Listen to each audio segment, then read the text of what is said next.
tous et bienvenue sur le plateau du Glénat Manga Festival. On est de retour après Caroline. Je reprends la main ici pour un live spécial Dr Stone. On a enfilé notre plus belle blouse de scientifique et nous allons réaliser de vraies expériences de physique ici même en Do It Yourself qui sont disponibles ou presque disponibles dans le manga Dr Stone. Pour cela, je suis en compagnie d'une des plus grandes fans de Dr Stone, évidemment, que la planète Internet ait connue. Sonic est avec nous. Comment ça va, Sonic? Ça va bien et toi? Eh ben, écoute, impeccable, hein. Je renfile ma blouse. Regarde, j'ai même la coupe de cheveux du prof.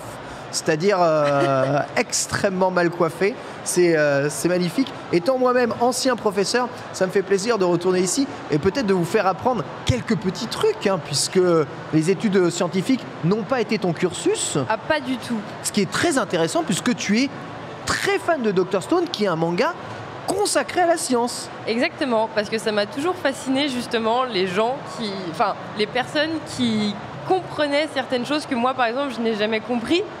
Et moi, je l'avoue, j'étais forte qu'en SVT. Donc vraiment, tout ce qui était corps humain, même tout ce qui était pour disséquer des choses et tout, ça allait. Mais par contre, tout ce qui est physique et maths, c'était pas du tout mon fort. Eh bien, on va voir si au moins tu es doué, en tout cas pour fabriquer des choses, un tel évidemment Senku à l'âge de pierre. Nous sommes aussi en compagnie de Satoko Inaba, éditrice chez Glénat. Bonjour Satoko. Bonjour.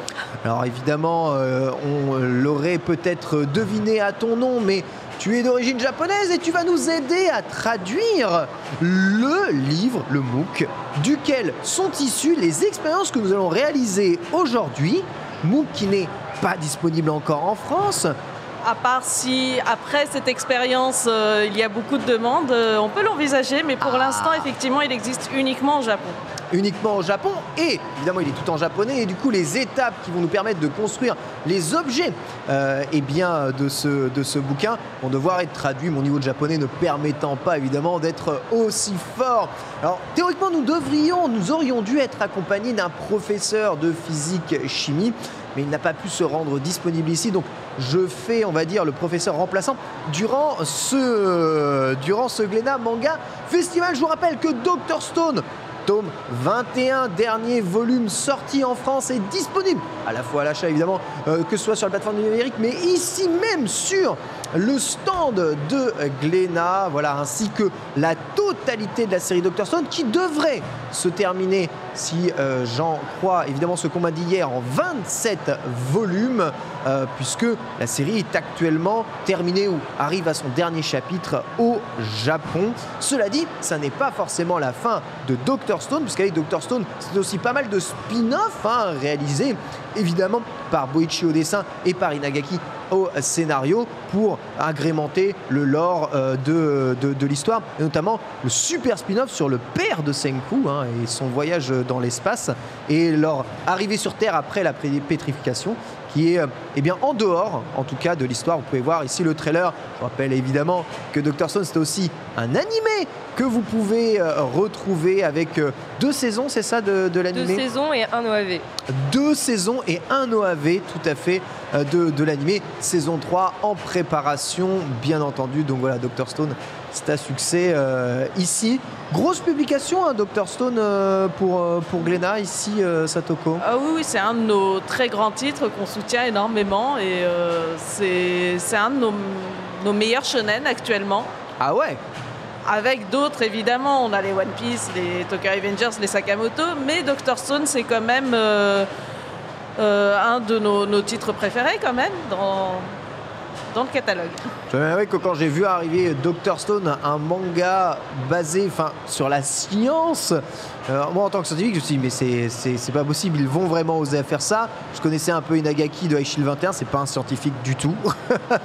Donc il a tout appris lui-même pour donner un côté très réaliste à tout ça. Et tout ce qui se passe, alors de façon peut-être un peu exagérée, mais dans le manga, est complètement faisable, réalisable. Toutes les expériences chimiques sont... Toutes les expériences sont, je crois, complètement faisables, oui. Et que c'est vraiment pas du tout exagéré au niveau des inventions, de toutes les, on va dire, les démarches créatives qu'on retrouve dans le manga pour justement de tout ce qu'ils font, que c'est vraiment, apparemment, ça a vraiment été testé et C'est vraiment ça, quoi. C'est vraiment ça. Alors, la seule chose dans le manga, c'est qu'à partir du moment où il découvre, on va dire, un nouvel élément ou un nouvel objet, on prend pour acquis qu'ils le possèdent et qu'ils peuvent le réutiliser ensuite pour d'autres choses. Bien entendu, produire tous ces objets, parfois pourrait prendre un peu de temps. Et c'est vrai que la force de production préhistorique, un tout petit peu, ou alors post-historique, je ne sais pas si on peut dire, puisque c'est un post-apo, hein, Dr Stone, eh bien, est un peu primaire. Mais tout de même, elle est là et ça fait très plaisir. On va se lancer dans la première expérience de science ici. Alors, c'est un crafting. On va tenter de réaliser une arme quelque part, mais on ne peut pas recréer la poudre ici, hein, ça n'est pas autorisé déjà, je crois, par la loi. C'est bizarre, on n'a pas le droit. Non, on n'a pas le droit, on n'a pas le droit. On n'a pas le droit. Du coup, on va créer une arme à air comprimé. On va expliquer un peu comment ça fonctionne. Le principe, alors, on a essayé de l'expérience un peu en amont, hein, ça c'est ton œuvre, hein, Satoko, qui voilà, est, on va dire, le prototype de l'arme en question. Comme vous pouvez le voir, elle est réalisée avec une bouteille et un ballon gonflable, hein, ni plus ni moins. Et avec ça, on va pouvoir réaliser, alors c'est assez étrange, mais ouais, vraiment une forme d'arme, en tout cas un objet qui va propulser de l'air comprimé et permettre d'atteindre des cibles. On pourra le vérifier d'ailleurs juste après. Alors pour cela, on se base évidemment sur le MOOC de sciences de Dr Stone, que tu as d'ailleurs entre les mains ici. En version numérique. En version numérique ici. Alors comme il est en japonais, je vais m'en remettre à toi pour savoir par quoi devons-nous commencer pour créer justement ce pistolet. Alors je pense que la première étape, c'est de prendre une bouteille. Ok, voilà. On a tous une ici. Alors la difficulté sur le prototype, c'est qu'on a pris une bouteille qui était un peu pas assez solide, donc c'était assez dur de passer à l'étape suivante. C'est vrai qu'elle est un peu... Il existe plusieurs types de bouteilles plastiques, je pense que vous les connaissez. Et là, on a pris plutôt des bouteilles qui sont un peu avec des fonds, surtout la partie du fond assez solide. Donc la première étape, ça sera de découper le fond de la bouteille. Ok, découper le fond de la bouteille. On va s'occuper, donc vous avez tous un ciseau normalement en face de vous, ainsi qu'un cutter à votre disposition. Bien sûr, je vous invite à être attentif et à faire attention pour découper la bouteille. Le mieux est de faire une petite incision cutter et ensuite après de découper le ciseau, essayer de suivre une ligne donnée justement ici. Pendant que vous réalisez cela, vous savez que je vais te demander un peu justement ton impression sur Dr Stone. Comment tu es venu à ce manga et comment est-ce que tu as continué à apprécier justement le propos. Je sais que les personnages y sont pour beaucoup. Tu lisais un peu des mangas de Boichi avant ou pas, dessinés par Boichi? Oui, si. J'ai lu Sunken Rock. Ah ouais. Donc, du coup, donc je connaissais déjà. Et vraiment, Dr Stone, c'est venu, en fait, de base, c'est parti de Twitter. Ah ouais. Ouais. En gros, en fait, j'ai vu la planche de Senku quand il se réveillait. Et direct, je me suis dit, waouh, ça a l'air trop bien. Je vais me renseigner. Et crush. Et je me suis... Non, c'est même pas ça. C'est vraiment le fait qu'il sortait de pierre. En fait, c'est ma curiosité qui m'a vraiment titillée au début. Je me suis dit, le personnage, il a un super chara-design. Et en plus de ça, il a plein de pierres autour de lui. Donc c'est vraiment ma curiosité qui m'a lancée là-dedans. J'ai commencé vraiment à me renseigner. Et à partir de là, j'ai découvert le manga. Il y avait très peu de tomes qui étaient sortis déjà à cette époque-là. C'était en 2019. Ah ouais, donc d'accord, ok, oui, en effet.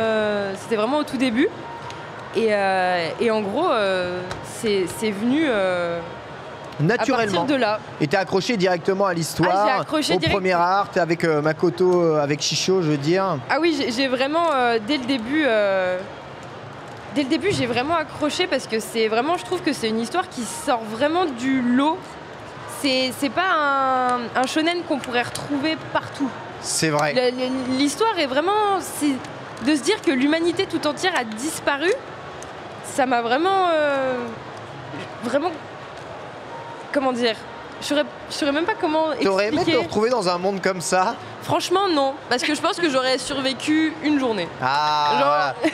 On voit à quel point Senku, et c'est ça qui est vraiment bien, je trouve, dans ce manga. Ah, mais quand on voit Senku, en fait, le truc, c'est qu'on se dit, mais on moi... sent qu'il sait ce qu'il fait, quoi. J'aurais jamais pu faire tout ce qu'il a fait. Il a quand même compté les secondes pour savoir à quelle époque il était censé se réveiller pour être sûr de pouvoir faire ce qu'il avait à faire quand il se réveillerait. Ah, il y en avait des secondes hein, quand même, parce que 3000 ans ont passé entre son Non, et puis pour surtout réveil. calculer le fait qu'il se réveillerait au printemps.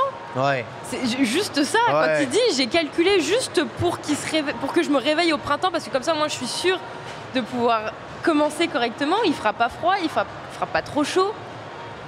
Juste pour ça, déjà là. Le talent, et c'est vrai qu'on en apprend alors plus évidemment qu'un manga post-apocalyptique, on en apprend beaucoup sur comment survivre hein, aussi seul dans la nature, comment se débrouiller, quels sont les trucs principaux à obtenir, à avoir. On en apprend l'importance, et c'est vrai, hein, du sel pour les premiers hommes, l'importance du savon. Hein, alors l'importance du savon, parce que pour ceux qui ont suivi ou même lu ou regardé l'animé, c'est ce que Senku il dit, il appelle justement le Dr Stone le savon. Exactement. Et, parce que c'est vraiment le docteur du monde de pierre, quoi. Et c'est la seule chose qui peut les maintenir, on va dire, en vie aujourd'hui, enfin quand ils se dépétrifient. Exactement, c'est totalement ça. Totalement ça. Donc oui, c'est très intéressant. Alors vous avez tous découpé votre bout de... Surveillez bien qu'il n'y a pas trop de pics, que ce soit à peu près lisse, parce que comme on va y mettre un ballon, s'il y a des pics, ça va évidemment crever. Crever. Ça va crever, hein. J'essaye de faire le plus lisse possible. Je m'applique évidemment, mais étant... Au maximum, je pense qu'on n'est pas... évidemment pas le plus débrouillard non plus de mes mains. J'avais ne pas être un gros crafter. J'ai un peu peur de la finesse de cette partie de la bouteille, vous voyez ici. Ça reste quand même très fin. Je me demande si je n'irai pas découper un peu plus loin pour avoir une partie un poil plus solide de la bouteille. Au pire, j'ai une autre bouteille de rechange. Ouais, mais je pense que juste en allant découper plus loin, ça va aller. Ah, par contre, est-ce que ça va changer l'intensité du pistolet en fonction de la longueur qu'on lui aura laissée? Alors en vérité, ce qui compte, c'est la variation de volume. Voilà, je vais vous expliquer ça après. Donc peu importe le volume de base que l'on a, ce qui compte, c'est le volume qu'on va engranger et le volume qui va rester à la fin. Que la bouteille soit comme ceci ou que la bouteille soit comme cela, avec la variation de volume va dépendre surtout de l'élongation du ballon. Et c'est que le ballon qui va décider de l'intensité de la sortie, puisqu'ici, notre sortie de bouteille, notre cul de bouteille, hein, elle restera et a une surface fixe et une circonférence fixe. Voilà, donc ne vous en faites pas pour ça, peu importe. Cherchez juste l'endroit le plus solide, histoire de réguler évidemment tout ça. Voilà, je vais me découper tout ça. Et on va passer à l'étape suivante du coup. Quelle est l'étape suivante, dites-moi? L'étape suivante, on va aller chercher un ballon. Ballon cherché. Ah, mais ça, c'est toi qui choisis. Ça, c'est le côté esthétique de l'arme que tu vas créer. C'est vrai, parce qu'évidemment... Vous avez une couleur préférée ou pas? Moi, j'adore le rose. Ok. Et du coup, je te donne le rose. Oh, merci, c'est gentil. Voilà. Comme j'ai une bouteille verte, je vais rester au vert. Un vert. Merci. Bon, je suppose que vu que j'ai une bouteille bleue, on va prendre le bleu. Yes. Ah, voilà qui est beaucoup plus solide de mon côté. Comme on va devoir écarter le ballon pour qu'il puisse aller sur la bouteille, je vous invite surtout à le gonfler d'abord, comme ça, ça va le dilater. Non, alors pas jusqu'à l'éclater, mais on va le rendre un peu plus souple. Ça va être l'étape la plus difficile.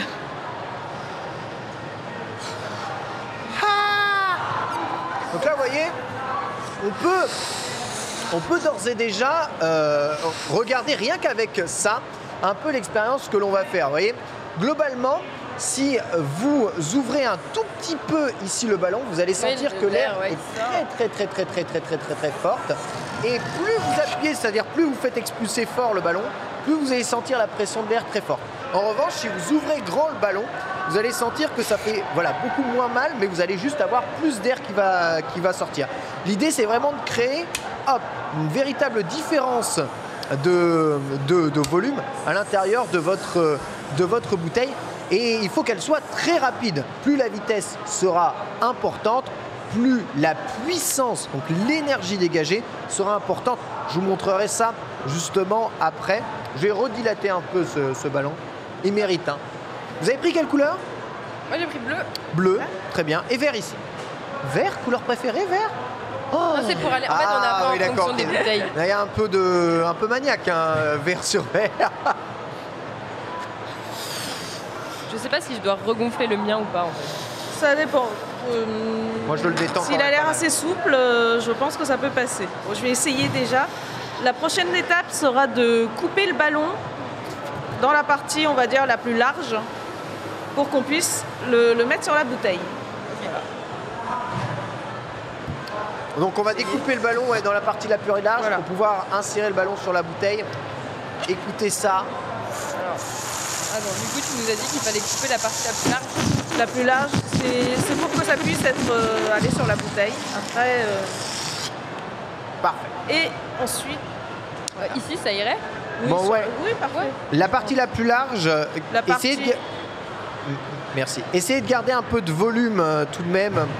Ne pas trop découper, quitte à pouvoir redécouper un tout petit peu quand même après, si jamais vous estimez que c'est pas assez grand. Parce que l'idée est évidemment de ne pas compresser la bouteille. Faut garder un peu de volume. Et si vous pouvez découper vraiment très droit, aussi ce serait pas... Bon, ça c'est déjà, vraiment pas c'est mal. loupé. Peut-être aller trop loin. Hop, Voilà. Alors. Et ensuite, faire un nœud au bout. à faire un nœud au bout. Ah ouais, faire un nœud au bout. Alors moi, si on j'ai fermait pas le ballon. tout coupé droit. Mais est-ce que ça irait? Ah. Voilà.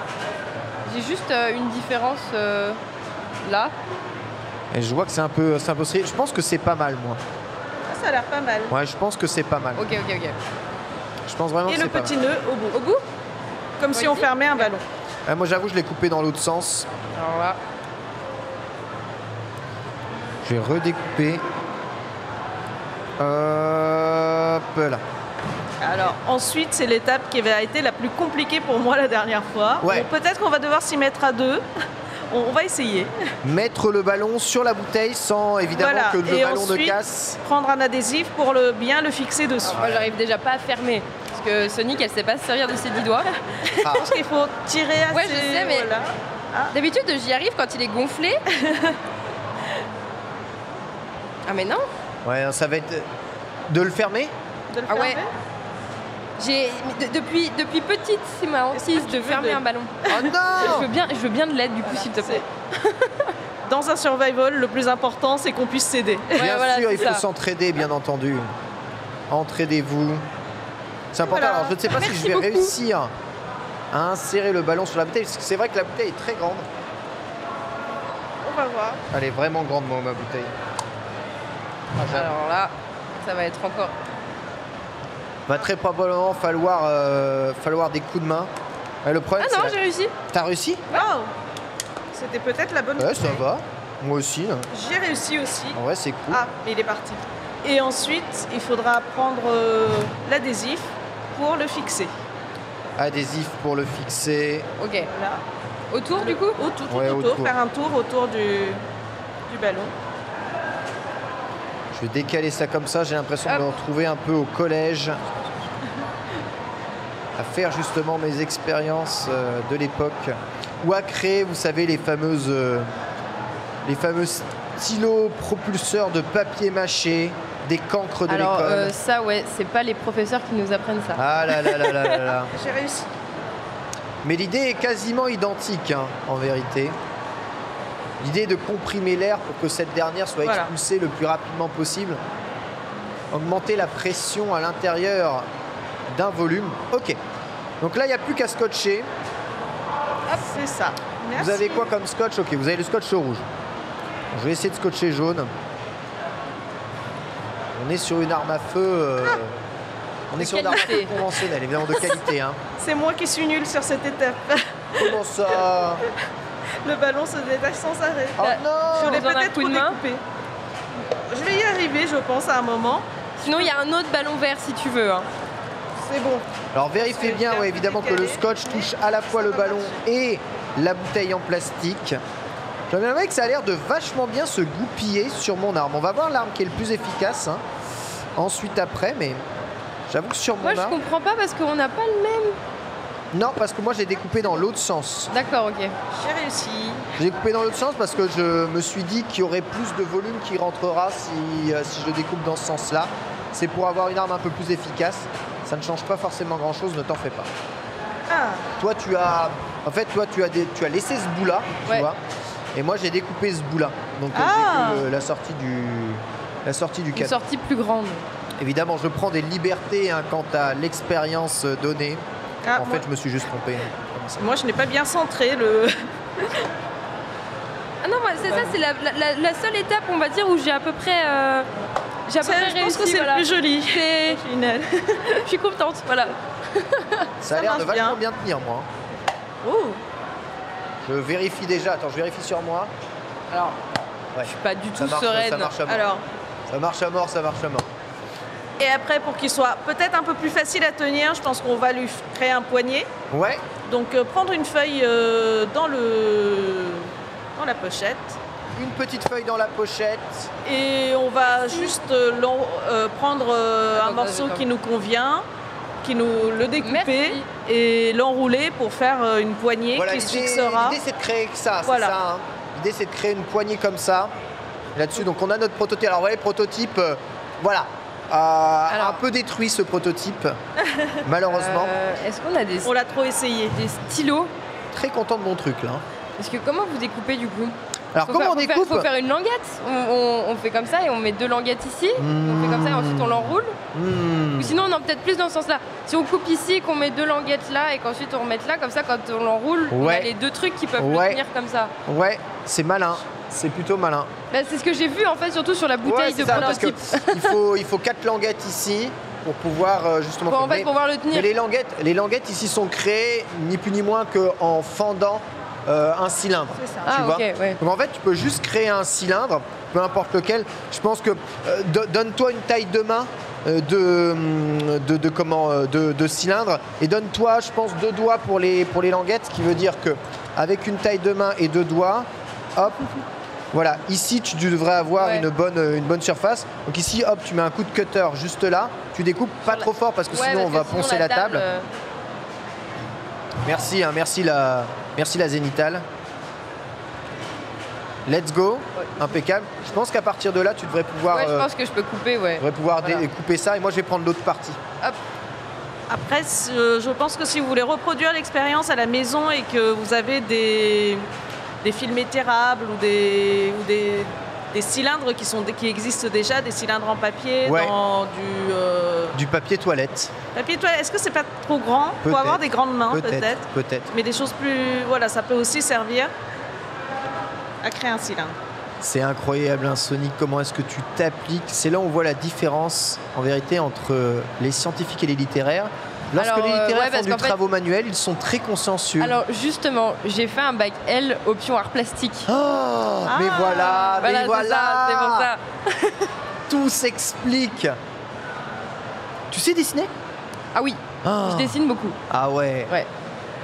Est-ce que si je te donne un stylo, tu es capable de me dessiner un senku comme ça à main nue? Alors, Le piège. ouais, c'est le piège. Parce que justement, en fait, je dessine, mais vu que je suis très maniaque, comme tu as pu le voir là, tu vois. Ah oui, là on est sur le vraiment, magnétisme. là. ah oui, oui, c'est horrible. Du coup, j'ai besoin d'un crayon de papier et d'une gomme pour être sûr en fait de faire ma base correctement, pour ensuite dessiner correctement Très au bien. feutre. Je ne sais pas si nous aurons le temps, évidemment, de réaliser tout cela. Après, Mais quoi qu'il arrive, encore, il y a le prototype, un prototype un peu détruit. Et actuellement, c'est ce à quoi nous arrivons. Donc voilà, le rose évidemment particulièrement bien choisi pour habiller ce cul de bouteille. Et on va vous expliquer comment est-ce que tout ça va fonctionner. En tout cas, je suis content, hein, ça tient vraiment très bien. Et d'ailleurs, peut-être que... Merci beaucoup. Ensuite, on l'enroule, c'est ça? Voilà, à peu près dans une Formidable. forme qui convient à ta main pour que tu puisses bien la tenir. Ouais, taille de main. Tu peux me donner le reste? Je vais essayer de me faire le reste, Pardon. moi. Mais je t'en prie, c'est pas grave. Je pense qu'un cylindre de cette taille-là sera largement suffisant. Voilà, nickel. Hop. Voilà, on va agrémenter ce cylindre. je cherche le scotch. Alors, t'en as un petit Ah là. oui, il y en a un là, ok. Moi, je vais utiliser le scotch jaune, évidemment, pour faire un rappel Donc, alors, très intéressant, mais vous allez voir que dans Dr Stone, certaines expériences scientifiques sont dans les entrechapitres un peu expliquées, un peu données, et même au sein même des chapitres, parfois littéralement illustrées par l'auteur. Vous allez pouvoir retrouver certaines expériences qui sont déjà jouables. Alors peut-être qu'un jour on aura l'ensemble des expériences scientifiques de Dr Stone réalisables. Après, il faut savoir que Dr Stone, c'est beaucoup de chimie, et c'est ça qu'on apprend évidemment dans ce manga, c'est que en cas d'un monde où il n'y a plus rien, la première chose qui va te sauver la vie, c'est la chimie. C'est la chimie, parce que la chimie, c'est ce qui permet à la fois de créer, ce qui permet de conserver les aliments, ça te permet de créer immédiatement de quoi te laver, de quoi te soigner aussi. C'est d'où le titre du manga, du coup. Exactement, d'où le titre du manga. C'est peut-être une des sciences les plus fondamentalement utiles. Ensuite, évidemment, la physique va être très utile, mais celle-ci a du mal à exister sans mathématiques bien profondes et bien établies. Mais avant tout, c'est la chimie. À un moment, il faut s'équiper de boucliers ou de choses un peu solides. C'est encore une fois la chimie qui va expliquer comment superposer des couches de carbone, comment fabriquer de l'acide efficace, comment générer du verre. Tout ça, c'est à la fois de la chimie parce que c'est de la transformation. La cuisine, on rappelle, il faut cuisiner. La cuisine, c'est de la transformation de matière organique d'un état à un autre état. C'est encore de la chimie. Alors, la thermodynamique et l'électronique arrivent un peu après, mais il faut pouvoir générer évidemment ce courant. Là, on rentre un peu plus dans la physique appliquée. Mais avant ça, c'est la chimie qui est la première à vous servir quelque chose. Évidemment, bon, après, la chimie et le talent d'artisan, ça c'est très intéressant. Ah d'accord, ok. Tu t'en sors? Oui, d'accord. Si tu veux, celui-ci est encore mieux. Hein. Celui-ci est encore mieux. Si j'ai le rouge aussi. Je vous rappelle, oui, j'ai parlé du talent d'artisan parce que ce qui est très intéressant dans Dr Stone. Du coup, après, alors voilà, l'étape c'est couper en allez-y, 4, continuez, ouais. Un petit peu, pour que cette partie-là puisse se fixer sur ton arme. Tout à fait. Oui, donc je disais, ce qui est très intéressant dans Dr Stone, c'est que le manga n'oublie pas que, quelles que soient les compétences scientifiques que tu peux avoir, à un moment, il faut pouvoir mettre tout ça en œuvre. Et pour ça, il faut des gens talentueux, doués de leurs mains, ce qui n'est pas forcément le cas d'un scientifique. Le scientifique ne sait pas couler le verre. Le scientifique ne sait pas tisser forcément. Et c'est ce que j'ai beaucoup aimé là-dedans. Voilà. C'est que justement, on a quand même un héros de shonen où en fait, même de base, au début, on pense que le héros, c'est Taiju. Oui. Au début. Oui. Et en final, quand on arrive dans le monde de Pierre, on se rend compte que c'est pas du tout lui. C'est clair. Et que le sauveur, entre guillemets, c'est vraiment au final le pote cool scientifique qu'on voit en fait au début. Et le fait qu'il explique qu'il avait besoin en fait de, comme il l'appelle, le mastodonte, pour justement pouvoir travailler et pouvoir cultiver justement la terre, bien sûr. Exactement, pour pouvoir juste réussir en fait toutes ses inventions. Il avait besoin de quelqu'un doté de vraiment d'une force surhumaine, limite. Ah oui, c'est sûr que Taiju, il n'est pas forcément humain. Regardez ça, hein, vous appréciez? Ah, je vois déjà le chat en liesse, évidemment, face à ma création. Bien sûr, évidemment. Alors moi, je ne sais vraiment pas compter parce que j'en ai fait vraiment beaucoup trop. Je suis tellement saucé. Ça n'a jamais autant ressemblé à un cul de poule que ce que je suis en train de faire. C'est ça qui est rigolo. Au moins, je pense qu'il peut tenir le mien. C'est juste pas droit. Ok, moi, à mon avis, il va tenir. Essaye de le fixer. Donc pour le fixer, fixez-en un. Et ensuite, après, ça tiendra. Voyez, alors vous là, mettez par un contre, petit je vais prendre...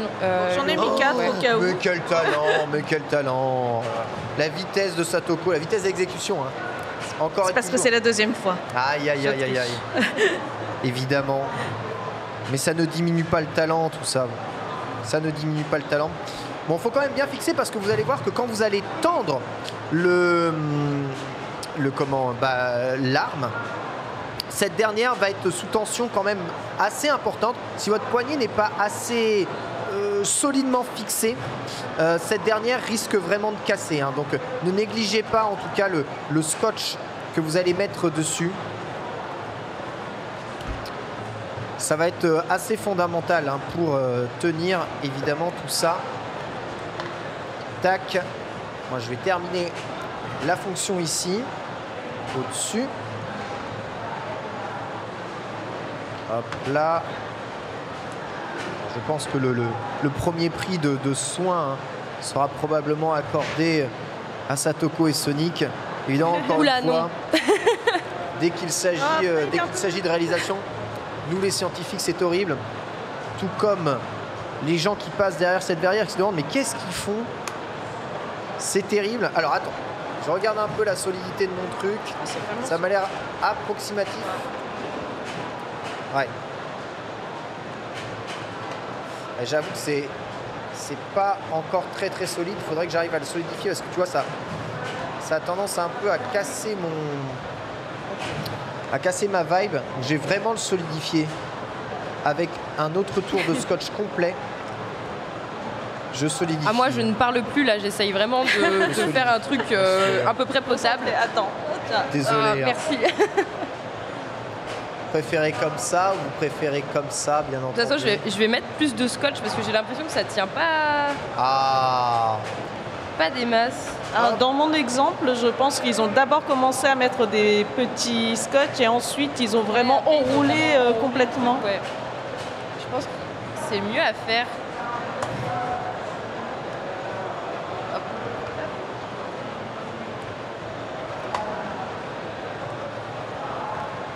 Je claque. Hein.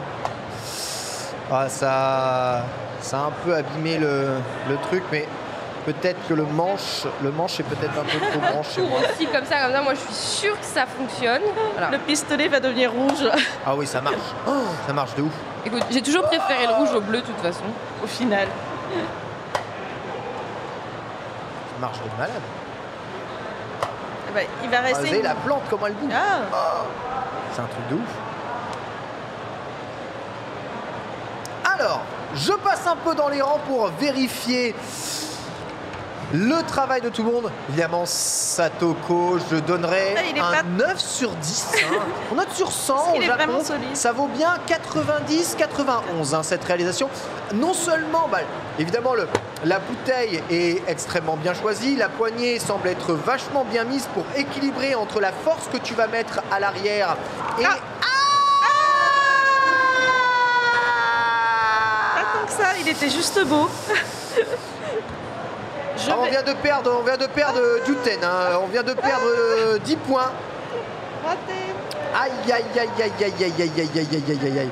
Et oui, c'est ce que j'avais expliqué. Il faut que tu enroules tout au long de ta bouteille le scotch afin de répartir un peu la tension sur ta poignée. Vous voyez, enrouler tout au long. Ça peut permettre de fonctionner. Alors je ne sais pas si ceci permettra de survivre. En tout cas, la Japan Expo, ça peut faire fuir les gens. Hein. Voilà, regardez comment fabriquer évidemment une arme arrière comprimée. On dirait un sèche-cheveux, bien entendu. Oh, bien joué. J'aime beaucoup le son que ça produit. Fais voir, retire un peu dessus. Il faut que je récupère le bout. Hop. Ok. Parfait. Donc on sent quand même une grosse caisse de résonance. L'avantage de ne pas avoir un trop grand volume à la base sur ce genre d'arme, c'est que on évite beaucoup d'envoyer un peu l'air partout et faire en sorte qu'elle sorte de façon bien droite. La diriger en entonnoir. Oula, ça commence un peu à se détruire là. Pas que je tire trop. Alors qu'est-ce qui se détruit? Ok, ça tient, ça tient. Ouais, d'accord, c'est aussi ça qui se lève un peu.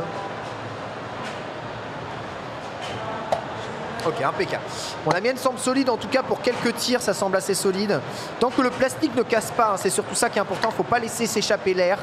C'est vraiment très très très très important. L'air reste bien à l'intérieur et c'est vrai que cette poignée... je pense que le meilleur prototype, c'est le tien. J'ai essayé de vraiment de tirer. Il a l'air bien solide. Ça tient bien. Et quand je lâche... C'est une solidité incroyable. Tu veux essayer? Je veux bien essayer, fais voir un peu. Le tien, regarde, teste le mien, tu vas voir que c'est un peu plus difficile à aller chercher. Ah, le Mais tien je pense qu'en fait, ton manche, ouais, parce que ton manche, il a l'air trop grand. Ouais, il a l'air aussi. un peu grand, ouais. C'est pour dissimuler, faire un... Ouais, mon manche est un peu Ah oui, trop non. grand. Ah, j'ai peur de le casser, moi. Tire, n'aie pas peur. Ah non, si, ça se décolle. Non, c'est la poignée qui se décolle un peu, mais t'en fais pas. Il y a juste une déformation du plastique parce que mon plastique n'est pas très solide. C'est vrai que cette forme-là, la forme cubique, est bien plus adaptée que la forme cylindrique pour tirer tout ça. Tu y arrives? Je pense. Je le renforce à fond pour éviter. Ok, c'est vraiment pas mal. On va faire un test. Ensuite, après, on va faire un test de distance, un test d'efficacité de l'arme. Ah ouais, la mienne est inefficace au possible. Là. Aïe aïe aïe aïe aïe, j'ai bien peur que la meilleure arme soit celle de Sonic actuellement. Satoko. C'est bon, je l'ai réparé. Ok, Ça y est, vas-y, vas-y, essaye. petit test de tir. Ah, ça fait du bruit. Est-ce que ça fait du vent? Alors, bah justement, pour pouvoir bien tester, je vous invite à créer des cibles Ah, Ok, voilà, c'est ça qu'on va faire. en papier. On va créer une cible en papier. S'il reste du papier, oui. Alors, peut-être de plusieurs tailles, justement, pour voir jusqu'à quel niveau on peut battre nos adversaires. Ah, l'important, c'est ouais, la C'est taille, très la taille, facile. la distance aussi va pas mal compter. La cible, bah, c'est juste un bout de papier plié, un bout de canson plié. Et puis, on a des crayons et des feutres. Donc, si vous voulez dessiner dessus des personnages que vous voulez abattre, Tout à fait. On va mettre tout à fait Tsukasa. possible. Ah, On va mettre plusieurs le trucs que pauvre. ça. Moi, je ne sais pas dessiner. Hein. C'est absolument Mais du coup, terrible. il faut le plier. Juste comme Ah, ça, juste pour comme que ça ça tienne. Voilà. Ah, d'accord, ok. Autant pour moi. Après, on peut faire plusieurs tentatives de cible pour que ce soit encore plus solide et plus difficile à terrasser. Bien entendu. J'ai fait un petit légume ou un fruit, ça dépend. Oh là là, mais magnifique ce plan. Regardez-moi ça. Contrairement à mes ongles qui sont immondes. Je les pose comme ça, donc voyons voir. Tu as besoin de ça, tu as besoin de crayon. Non, j'ai juste besoin de crayon. Vas-y, vas-y, vas-y. Je t'en prie. Voyons voir jusqu'où est-ce que je peux taper la cible. Oh! Alors là, regarde, je suis loin. Hein. J'ai raté. Hey! Je sais pas si tu as vu, mais à la distance quand même à laquelle je tire. Et si je me mets un peu plus près, regarde, ça va voler. Ah ah! Ah, je viens de créer une véritable arme non létale. Ok. Bon. J'ai un- Ah, c'est- Ah oui, elle a vraiment fait Tsukasa du Tsukasa. coup. Waouh! Mais tu nous avais caché ça, Satoko? Oui, alors Quel ce n'est pas talent. du niveau de Boichi. Quel C'est talent pour de- ça que je ne suis. Ah, Regarde, montre à la caméra. Waouh! Oui, non, c'est vraiment. niveau, ils ont retourné on la est, caméra. si, on est complètement au niveau de Boichi. Ah non, moi j'ai juste mis un petit crâne pour dire genre faut la battre. Voilà. Le poison. Voilà, on va faire plusieurs essais. Alors déjà, je vais remballer ça pour éviter, hop, les dégâts. hey, Pas mal. ça marche. Bon, ensuite, on va faire des tests sur toutes les cibles. Ah oui, d'accord. Et on va voir un peu Ah. la distance à laquelle on peut abattre évidemment l'ennemi. Ah ouais, je dois bien avouer que je pense que celui de Sonic va être l'arme la plus efficace. Alors il faut savoir viser, mais... Ah bah pour le moment j'y arrive, hein. Regarde. Ah ouais, hein. Faire là. Ah bah ça n'a pas marché là. Ah, là, tu as touché la cible, mais c'est dur de la faire tomber.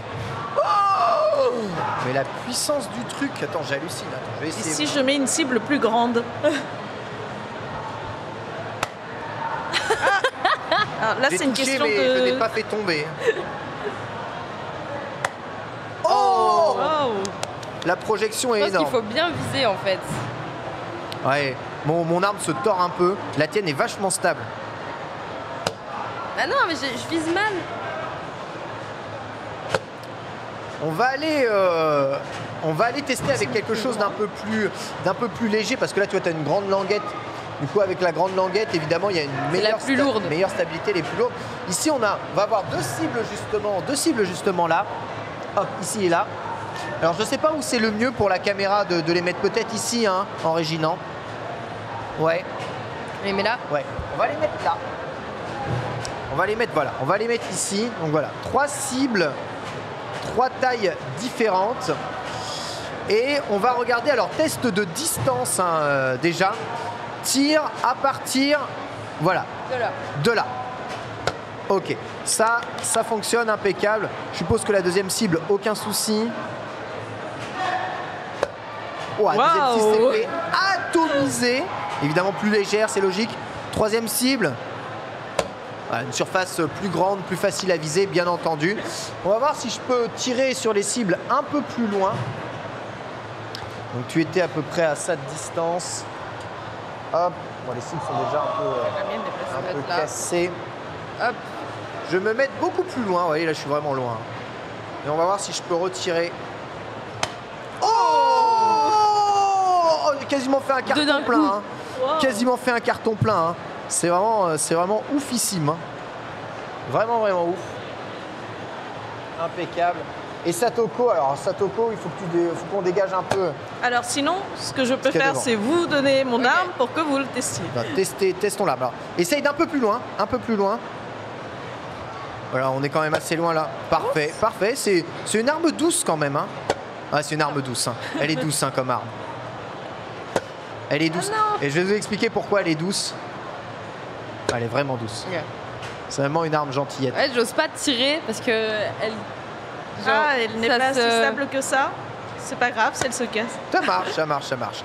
Je sais pas. J'ai l'impression que là, en gros, cette arme-là, donc c'est la première que j'ai créée, c'est très clairement la plus puissante de toutes. Et je vais vous expliquer pourquoi. Elle est puissante, par contre, elle est très peu précise. Pourquoi elle est peu précise? Parce que vous voyez, pour contraindre évidemment à la puissance, j'ai dû réduire un peu la taille de la bouteille. Du coup, cette bouteille n'est pas stable du tout. Le cercle, on voit, si tu regardes un peu en haut, regardez la déformation de la bouteille. Vous voyez comment elle se déforme? Elle se déforme vraiment beaucoup. On la voit ici se plier. Donc évidemment, ça, ce n'est pas bon du tout. Par contre, le tir, vraiment, ça fait un peu un shotgun. Hein. Voilà, le tir est très puissant. Derrière, il y a à la fois de la puissance, mais aussi de la précision avec ton arme. Hein. Parce que lorsque tu tires dessus, tu as une bonne stabilité de l'arme et tu peux tirer quand même loin. Ça bouge pas. Vous voyez, l'arme ne bouge pas, aucune déformation. Ça, c'est grâce à la structure carrée rectangulaire de la bouteille. Ce qui fait que tu vas pouvoir tirer de façon très précise, mais un peu moins fort que le shotgun. Donc ça, c'est un fusil normal. Et ici, on a le fusil dit le sniper, qui va être celui qui fait peut-être le moins mal à terme, mais qui va pouvoir atteindre peut-être une cible un peu plus loin grâce, on va dire, à un goulot un peu plus petit. Alors pourquoi est-ce que ces armes ont des propriétés différentes? Je peux vous expliquer. Est-ce que vous savez à peu près comment est-ce que ça fonctionne tout ça? Sonic? Oui. Alors dis-moi comment... Alors, ça fonctionne ce micro? Ouais, c'est bon, impeccable. Est-ce que tu sais à peu près comment ça fonctionne? Comment à ton avis est-ce que ceci fonctionne? Du coup, le ballon prend une charge d'air qui va l'envoyer dans la surface de la bouteille et qui va ressortir du coup par le bouchon qui est beaucoup plus petit. Mais pourquoi est-ce que c'est puissant comme ça, à ton avis? Parce que ça pourrait être juste, regarde, je fais juste ça avec ma main et tu peux, toi, là aussi j'envoie une charge d'air, tu vois. Parce que je pense que, comme tu l'as expliqué tout à l'heure avec le ballon, qu'en fait, la sortie sera petite et plus l'air sera rapide. Exactement, c'est exactement ça. J'ai bien retenu mes cours. Ça a bien retenu tes cours. En effet, si je vous montre un tout petit peu ici, alors je sais pas si on peut voir rapidement ici ce tableau, je vais décaler ici ce micro. Donc ce qui compte en fait, c'est la différence de volume. Donc imaginez ici, vous avez la bouteille. Donc ça, c'est le volume qu'il y a de base à l'intérieur de la bouteille. Ce que l'on va faire avec le fameux ballon que l'on met au cul de la bouteille, c'est qu'on va augmenter le volume de la bouteille durant un certain moment. Donc vous voyez, ça, c'est le volume supplémentaire que l'on met. Ok? Donc ça, c'est, on va dire, le volume que je vais appeler V. Et on a le volume supplémentaire que je vais appeler V+. Ok? En sortie de bouteille, on a un goulot d'étranglement. Donc je vais représenter par un petit entonnoir. Voilà. Comme ceci. Et ici, on a une distance qu'on va appeler petit d. Et ici, une distance qu'on va appeler grand d. Lorsque l'on va augmenter le volume et que l'on va passer de ce volume-là au volume de base de la bouteille, il va falloir expulser la totalité de ce volume en une vitesse très rapide, puisque vous avez vu, l'effet élastique pousse pousse tout ce volume d'air vers l'extérieur. Mais pour sortir, malheureusement, le volume d'air a très peu de place ici. On va donc augmenter ce que l'on appelle la pression de l'air, juste ici. Et en augmentant la pression de l'air, on va avoir une vitesse d'expulsion qui va augmenter. Ainsi, on va avoir une vitesse beaucoup plus rapide que lorsque on sortait, si jamais on avait sorti l'air avec uniquement la distance et le volume de base. Donc c'est bien le goulot d'étranglement qui va augmenter ici à la fois la vitesse et la pression. L'effet est identique à une porte-fenêtre. Vous savez, quand vous êtes chez vous et que vous avez, alors je vais dessiner une fenêtre très très mal, hein, au secours, à l'aide, hein, aidez-moi. Regardez, hein, ça c'est ma fenêtre ou un signe terrible. Lorsque l'air s'engouffre dans votre fenêtre, plus l'espace est petit, plus vous allez avoir le sentiment que l'air souffle fort chez vous, ce qui va créer d'ailleurs un courant d'air, puisque ça va créer une forme de dépression justement au sein de votre fenêtre et avoir tendance même à la fermer. Mais on peut le tester, hein, justement ici. Vous avez vu, là on a un ventilateur. Si on fait souffler l'air dans une surface très petite, on va avoir l'air qui va s'engouffrer et l'air qui va sortir vraiment plus vite. Et c'est cette vitesse qui va donner du coup un effet supplémentaire et une énergie supplémentaire à votre effet. En effet, plus ça va sortir vite, plus l'énergie dégagée va être importante. Alors vous connaissez peut-être cette règle de l'énergie cinétique, peut-être ça vous rappelle quelque chose. 1/2 de la masse fois la vitesse au carré, qui est la formule qui donne l'énergie dégagée en fonction de la vitesse d'un objet quel qu'il soit. Ici, bon, c'est un flux d'air. Plus cette vitesse va être grande, plus l'énergie va être grande, et elle est fonction du carré même de la vitesse. Ainsi, en diminuant l'espace, si jamais celle-ci peut sortir, l'énergie va être beaucoup plus grande, et cette énergie, évidemment, c'est ce qui va permettre les dégâts derrière en sortie, lorsqu'évidemment c'est une petite balle qui sort très très vite, expulsée extrêmement rapidement. Évidemment, l'énergie décuplée est vraiment très très forte. Lorsque c'est de l'air, on va dire un peu moins dense, vraiment moins lourd, hein, l'air c'est pas très lourd, hein, eh bien ça va faire moins de dégâts, mais quand même ça n'est absolument pas négligeable. Donc si on réduisait encore plus ce goulot d'étranglement, on aurait encore plus de vitesse, on fera encore plus de dégâts. Mais le problème, c'est qu'arrivé à un moment, si ceci est trop petit, l'air n'arrive tout simplement pas à sortir à temps. Il va s'accumuler à l'intérieur du récipient et il y a un risque d'explosion à l'intérieur dû à une pression trop importante à l'intérieur du récipient. Donc ce qu'il faut trouver, c'est un bon équilibre entre la taille de la sortie, l'air, enfin le volume d'air que vous avez expulsé et la vitesse à laquelle elle s'expulse. Et je pense que tu arrives à un bon ratio. Pourquoi du coup ton arme est moins puissante que la mienne? Parce que tu vas mettre moins d'air dedans. Je change de micro. Regarde, lorsque j'utilise mon arme personnelle, regarde la quantité d'air supplémentaire que je mets à l'intérieur. On voit que le volume est beaucoup plus grand. Et ce qui compte, c'est pas le volume de base, c'est la différence entre les deux volumes, donc la différence entre V et V+.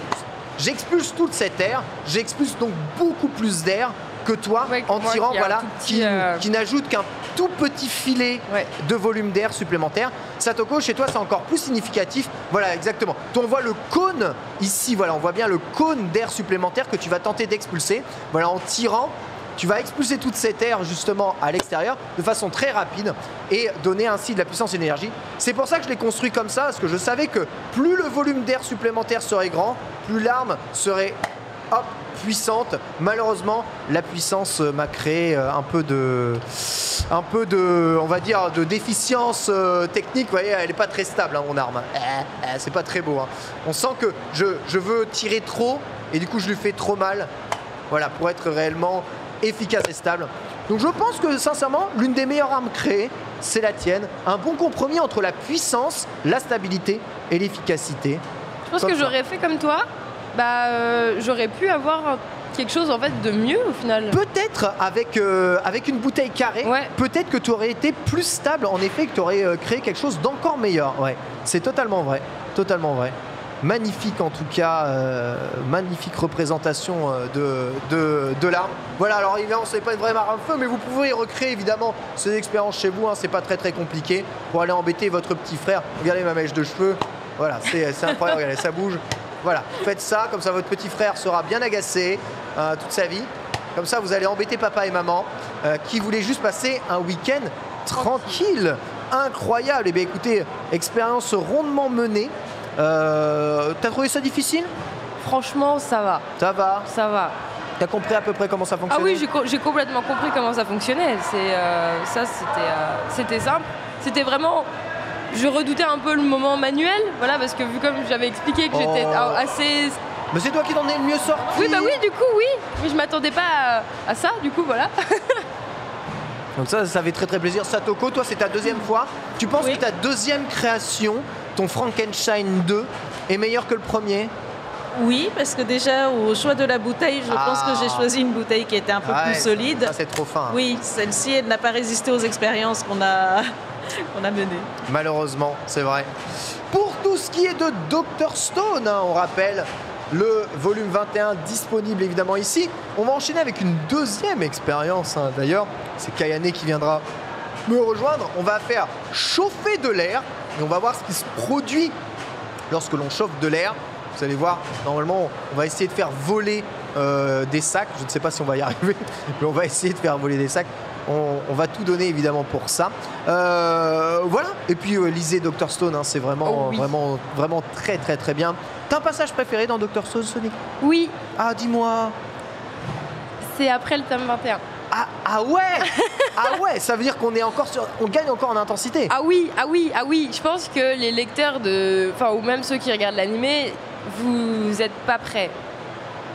Vraiment, moi, c'est une planche en particulier que j'ai trouvé formidable. Ah ouais. Et franchement, c'est devenu mon passage préféré, mais de tout le manga confondu. Ah ouais. C'est carrément. vraiment là le tome 22, je vais l'encadrer. À ce point-là. Ah oui, à ce point-là. Let's go, je vois exactement de quoi tu parles et c'est vrai, tu as raison. C'est vraiment assez extraordinaire. On arrive à un climax de fou parce que Dr Stone, c'est évidemment un manuel de survie, mais c'est aussi une immense aventure, une immense épopée à travers le monde. Il y a tout un voyage, limite j'ai envie de dire même initiatique au final dans Dr Stone. Je sais qu'il y a même des... Il y a un petit côté One Piece finalement dans le manga. Ah, je dirais pas ça. Parce que c'est pas comme s'ils arrivaient sur des terres et il y a un méchant. Ouais, c'est vrai, bien sûr. C'est vraiment là, c'est une question où en fait tout le monde se demande ce qui a pétrifié le monde. Ouais. On s'en rapproche de plus en plus, du coup la tension elle est toujours là en mode mais du coup on va où, on fait quoi? Pour qu'au final, en fait le tome 21 c'est vraiment le tome qui va dire on s'approche de quelque chose, on sait pas vraiment encore mais on va le découvrir justement. Et c'est là dans le tome 22 qu'il y a ce truc. Let's go, let's go. Voilà, parfait. Merci en tout cas, Sonic. Merci, Satoko. Tu restes avec moi pour l'expérience suivante, bien entendu. On va marquer une courte pause, le temps de faire un switch. Ah, Kayane n'est pas là, d'accord. Ok, bon, écoutez, on va attendre qu'elle arrive. On va juste mettre une petite pause en boucle. Le temps qu'elle est là, temps pour moi de rappeler quand même le programme de ce Glénat Manga Festival. Vous le savez probablement. Ici, c'est Dr Stone et juste après, ce sera le JDR Shangri-La Frontière avec Linkus, Lox et Adibou et moi-même. On sera bien entre les mains. Je ne sais même pas ce qu'il a prévu en fait de nous mettre entre les mains. On verra évidemment si on saura s'en sortir dans le monde de Shangri-La avec en plus l'animé qui arrive, c'est parfait. On marque une courte pause, on se retrouve avec Kayane sur le plateau et on passe à la deuxième expérience scientifique. Merci beaucoup. Et merci beaucoup. À tout de suite.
sur le plateau du Glénat Manga Festival, toujours en compagnie de Satoko et avec l'arrivée de Kayane. Bonjour Kayane, comment ça va? Coucou Ken, ça nous change des jeux de combat là. Tu as vu ça? Je le vois avec une blouse. Je retourne à mes premiers amours. Hein. Je me vois 25 ans en arrière.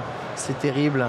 Ouais. Déjà. Le passif prof de maths, maintenant tu es prof de sciences. Ouais, c'est ça. Oh, les maths, c'est des sciences aussi, hein, bien entendu. On est là pour parler de Dr Stone et de tester les expériences scientifiques du MOOC de Dr Stone, justement. Qu'elle est avec nous parce que, évidemment, fan de Dr Stone, animé, manga. Comment as-tu découvert la série, Kayane? Est-ce que tu peux nous en parler un tout petit peu avant qu'on parle de l'expérience que l'on va tenter aujourd'hui? Bah alors, il y a Samir de chez Glénat qui m'en a parlé avec beaucoup d'insistance. Et ensuite, j'avoue, la partie manga, j'avais mise de côté parce que j'aime toujours découvrir en animé d'abord. Ah ouais, Même dessiné par Boichi, quoi? Même dessiné par Boichi, voilà, là. C'est terrible. En fait, moi, j'ai besoin d'avoir l'animé, l'OST, les voix. Et après, quand je lis le manga, j'entends tout. J'entends la musique, j'entends la voix des persos quand je suis en train de lire. Et c'est l'animé qui d'abord m'a motivée. Et après, quand j'ai vu le manga avec les traits de Boichi, bon, forcément, c'est d'un autre level. Et c'est génial. J'ai beaucoup aimé. Et quand j'ai dit à Samir après, c'est bon, je lis le manga, il m'a dit, bah, tu vois, à chaque fois, tu es obligé d'attendre l'animé pour lire les mangas que je te recommande. J'avoue, mais c'est comme ça que je fonctionne. Tu n'es pas très différente de beaucoup de personnes, beaucoup de consommateurs. Sadako pourra évidemment le témoigner. Notamment, on a vu l'avant-après Tokyo Revenger, sincèrement, avant-après l'animé, ce n'était pas du tout la même hype en sortie. Dr Stone a-t-il profité de l'effet animé? Complètement. C'est pour ça que sur Tokyo Revengers, on s'attendait, alors pas à ce niveau-là, mais à quand même un rebond, puisque Dr Stone a quand même été... alors, il a eu un démarrage très honnête, avec beaucoup de fans qui ont commencé à le lire, mais l'arrivée de l'animé, généralement, ça booste les ventes x2. x2 ou plus. Tu vois, tu fais partie des 50% de personnes qui attendent un animé pour acheter le manga. Mais tu vois, Samir, encore une fois, il m'a parlé de Tokyo Revengers, il m'a montré, après il m'a dit, tu connais Erased? Je fais oui, bien sûr, j'ai adoré. Il fait, c'est un mélange de Erased avec des Yakuza, mais lycéens. Et je dis, mais c'est quoi ton délire de manga là? Je vais pas le lire tout de suite. Après, il y a eu l'animé qui est sorti. Chez Samir, j'aurais dû tellement t'écouter depuis bien longtemps. Donc, pareil, l'animé, après le manga. Mais à chaque fois, c'est toujours de très belles surprises. Et du coup, je trouve que Glénat, ils choisissent bien leur licence. Ils n'attendent pas la sortie animée pour investir dessus et y croire. Et là, c'est tout le revers de la médaille qui arrive. C'est un peu ce qui est sympathique avec le public français. On sait que si un manga marche vraiment bien au Japon, souvent il va être assez réceptif auprès du public français, non? Généralement, oui. Après, c'est aussi notre... Ça arrive qu'il y ait des choses qui marchent vraiment bien au Japon, qui ne marchent pas du tout chez nous. Alors, il y a énormément de mangas qui sortent au Japon, donc effectivement, c'est pas parce qu'un manga fonctionne au Japon quand il est un peu trop ancré dans la culture japonaise et que nous on comprend pas forcément ce qui se passe. Je sais, il existe des mangas sur le mahjong par exemple. On connaît pas forcément très bien le principe de ce jeu, donc ce sont des choses qui peuvent moins fonctionner en France. Ou ce manga célèbre avec le policier de quartier Kochikame. Kochikame, merci beaucoup. Oui, qui fait plus de 100 tomes aussi. N'a jamais été édité chez nous, tu vois. Parce que, en plus, ce n'est pas vraiment une longue histoire, ce sont des chapitres à part où à chaque fois il va parler d'un phénomène de mode au Japon à l'époque. Et comme c'était une longue série, un phénomène de mode pendant une semaine au Japon en 1980, je pense que c'est très difficile pour le public français de comprendre ce qui se passe. Dr Stone, vous êtes allé dessus parce que c'était Inagaki, que vous publiez déjà des mangas d'Inagaki, ou parce que vous avez réellement cru au concept de base, rien à voir avec l'auteur? Les deux. Alors déjà, à l'annonce de la série, quand on a vu Inagaki Boichi, sachant qu'on publiait les deux auteurs, on a fait, mais qu'est-ce que c'est que ça? Ça ne peut être que bien, donc on va attendre. Après, effectivement, on a lu le manga, parce que même s'ils sont très bons, juste sur des noms d'auteurs, on n'aurait pas placé cet espoir dans un titre. C'est vraiment qu'on a compris le concept, découvert les premiers chapitres, qu'on s'est dit « Ah non, il faut vraiment qu'on y aille. Pour nous, c'est un titre qu'on rêve de publier, qu'on a vraiment envie d'avoir un catalogue, qu'on a vraiment envie de travailler. » Parce que non seulement je pense que l'histoire de Dr Stone est ultra intéressante, il y a quand même le côté intérêt pour la science, intérêt pour la physique, chimie. Et c'est un des titres qu'on aime beaucoup proposer, par exemple, aux parents qui n'aiment pas le manga, qui disent « Ah, mais le manga, c'est que de la violence, ça n'apporte rien. » Voilà, on a encore des gens qui sont un peu comme ça. Oui, il y en a qui pensent encore comme ça. Et effectivement, quand on propose Dr Stone en disant « Votre enfant, est-ce qu'il aime bien les cours de sciences à l'école ?» Ça peut l'intéresser. Donc c'est aussi un titre pour nous qui nous permet d'intéresser beaucoup de personnes au manga. Ok, c'est vraiment un animé, un manga hyper éducatif. Donc ça vulgarise vachement. Bon, Senku, des fois, il te sort des inventions. Tu te dis, bon, c'est carrément impossible en temps normal. Si, ils sont possibles. Il est que lycéen, faut pas l'oublier. Ah, ça c'est plutôt difficile à croire. Effectivement, le côté super pouvoir de Senku. Oui. Mais voilà, il a une intelligence incroyable et il est accompagné de personnages qui rejoignent les codes du shonen, du seinen que moi j'aime beaucoup. Tu dis comment il peut y avoir de la baston comme si tu étais dans un animé médiéval, fantastique, tu vois. Quand tu as Kohaku qui se bat, tu te dis on est vraiment sur un animé autour de la science là, mais comment c'est possible? Une combattante comme ça dans un animé, dans cet univers-là. Et moi je trouve ça génial, le type de perso, Tsukasa en mode Tarzan. Je t'ai dit c'est le lycéen le plus fort, je ne sais même plus son titre exact, mais c'est incroyable en fait les personnages qu'ils ont réussi à sortir. Kayane, imagine, on retourne à l'âge de pierre. Serais-tu plutôt de l'avis de Tsukasa, à savoir ne pas vouloir rétablir la civilisation telle qu'elle est, ou plutôt de l'avis de Senku, vouloir rétablir la civilisation et faire confiance aux évolutions de la science pour la gérer? Ah là là, j'avoue que Tsukasa, il est vraiment extrême dans ses idées. Un peu. Elle est vraiment extrême. Un peu. En vrai, si je devais sortir tout le monde de l'état de pierre, je sortirais vraiment tout le monde parce qu'on a besoin des talents, des personnalités, des compétences de beaucoup de monde. Mais les criminels, non. Je les laisse en pierre. Il y aura un petit stri, tu ferais ta Death Note, quoi. Ouais. Je me dis non, je vais les oublier. Tu vois, je vais les mettre de côté, je fais genre je les ai oubliés, mais je pense que je ne sortirai pas les criminels. Vous le verrez, mais une des moralités de Dr Stone, et ce qui est vraiment, je trouve, bien expliqué dans le manga, c'est que peu importe ce que l'on essaie de faire, on ne peut pas empêcher l'humain de rêver, l'humain d'essayer de comprendre le monde qui l'entoure. Et en fait, le chemin de la science est inévitable, vraiment inévitable, même si on essaye d'éviter évidemment la technologie, la science de se faire. Il y aura toujours des personnes qui naîtront avec un désir, un besoin de connaissance. Ça a toujours été le propre de l'être humain depuis toujours et ça continuera encore si on recommence, même si on trie, les gens. Donc malheureusement, finalement, c'est plus la vision de Makoto qui est utopiste que celle, je pense, de Senku. Parce que même si, par exemple, tu as une personne que tu te dis compétente et gentille, qui est attenante, en fait, quand tu le libères dans un monde comme ça, où il y a tout à construire, tu sais pas ce que les gens vont penser, vont devenir. Parce qu'ils vont peut-être développer une envie de conquérir qu'ils n'auraient pas pu avoir avant. Les ambitions, bien sûr. Les ambitions qui arrivent, mais avec des événements comme ça, tu peux pas le prévoir. Et du coup, je pense que Tsukasa, il s'en est bien rendu compte aussi. Ouais, il s'en est bien rendu compte. Il s'en est bien rendu compte. Très mal entouré. Et forcément, il ne peut pas échapper à la trahison, surtout de personnes comme il l'a pu libérer, qui ont la force nécessaire de le renverser. Fort heureusement, c'est un shonen, et grâce au pouvoir extraordinaire de l'amitié qui montrera la voie, vous verrez que beaucoup de monde changera d'avis dans ce manga et viendra se rallier à la cause de Senku. On va passer à la deuxième expérience scientifique, Satoko. De quoi s'agit-il? Alors toujours issu du MOOC, des expériences scientifiques de Dr Stone, donc sorti au Japon, et qui propose de réaliser pas mal de choses qui ont été faites dans le manga dans la vraie vie. Là aujourd'hui on va réaliser une montgolfière. Oui c'est ça, je pense que si vous avez lu les tomes 10 et 11 de Dr Stone, il y a un moment où ils ont besoin de s'envoler dans les airs. Donc nous aussi, on va essayer de le faire. S'envoler dans... On va s'envoler dans la Japan Expo. On s'envole dans la Japan. Peut-être que ça nous permettra de circuler plus vite dans les allées. Ah oui, là c'est très bien. Je ne sais pas si l'organisation nous autorisera à voler, mais on va essayer. Hein. On va essayer de faire ça. Alors comment est-ce qu'on va s'y prendre? Alors, on va commencer par prendre un sac plastique assez léger et on va procéder étape par étape.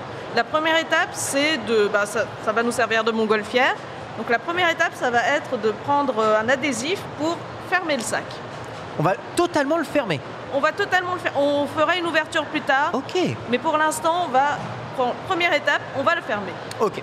Donc, Kayane, je t'invite à prendre un des sacs plastiques qui sont là. Je vais te le donner. Ah oui, parce qu'il y a plein de trucs dessus. Est-ce que ça s'envole sinon? Oui, ça s'envole. Il y a beaucoup justement de vent par ici puisqu'on a énormément de ventilateurs qui tournent. Ah, tu m'étonnes. Regardez, pour survivre ici, il faut... Regardez la légèreté de ce... Regardez comment ça bouge. Hein. Mais le conseil qu'il y avait dans le livre, c'était qu'on prenne les sacs les plus légers possibles. Et évidemment, je vais vous expliquer pourquoi après. Il est très important que les sacs soient légers parce que en effet, même si on va utiliser un principe scientifique et un principe des gaz nobles fondamental, un principe de chimie fondamentale. Malheureusement, on ne va pas chauffer, je pense, assez l'air pour pouvoir soulever une masse très importante. Donc il est important que le sac soit fin et léger. En fait, tu es le nouveau Jamie. Voilà, exactement, si vous voulez. Parce que ça te va tellement bien avec cette blouse. Bonjour les épicuriens, les épicurieuses, bien entendu. Aujourd'hui, mais pourquoi est-ce que la montgolfière vole? Eh bien, on va vous expliquer ça tout de suite, en effet. Eh bien, comment ça marche, mon Jamie? Eh bien, écoute, je vais vous expliquer ça tout de suite. Il me faudra des petites lunettes rondes. Alors, tu as normalement un scotch en face de toi. Ah oui, alors ça, d'accord. Tout à fait.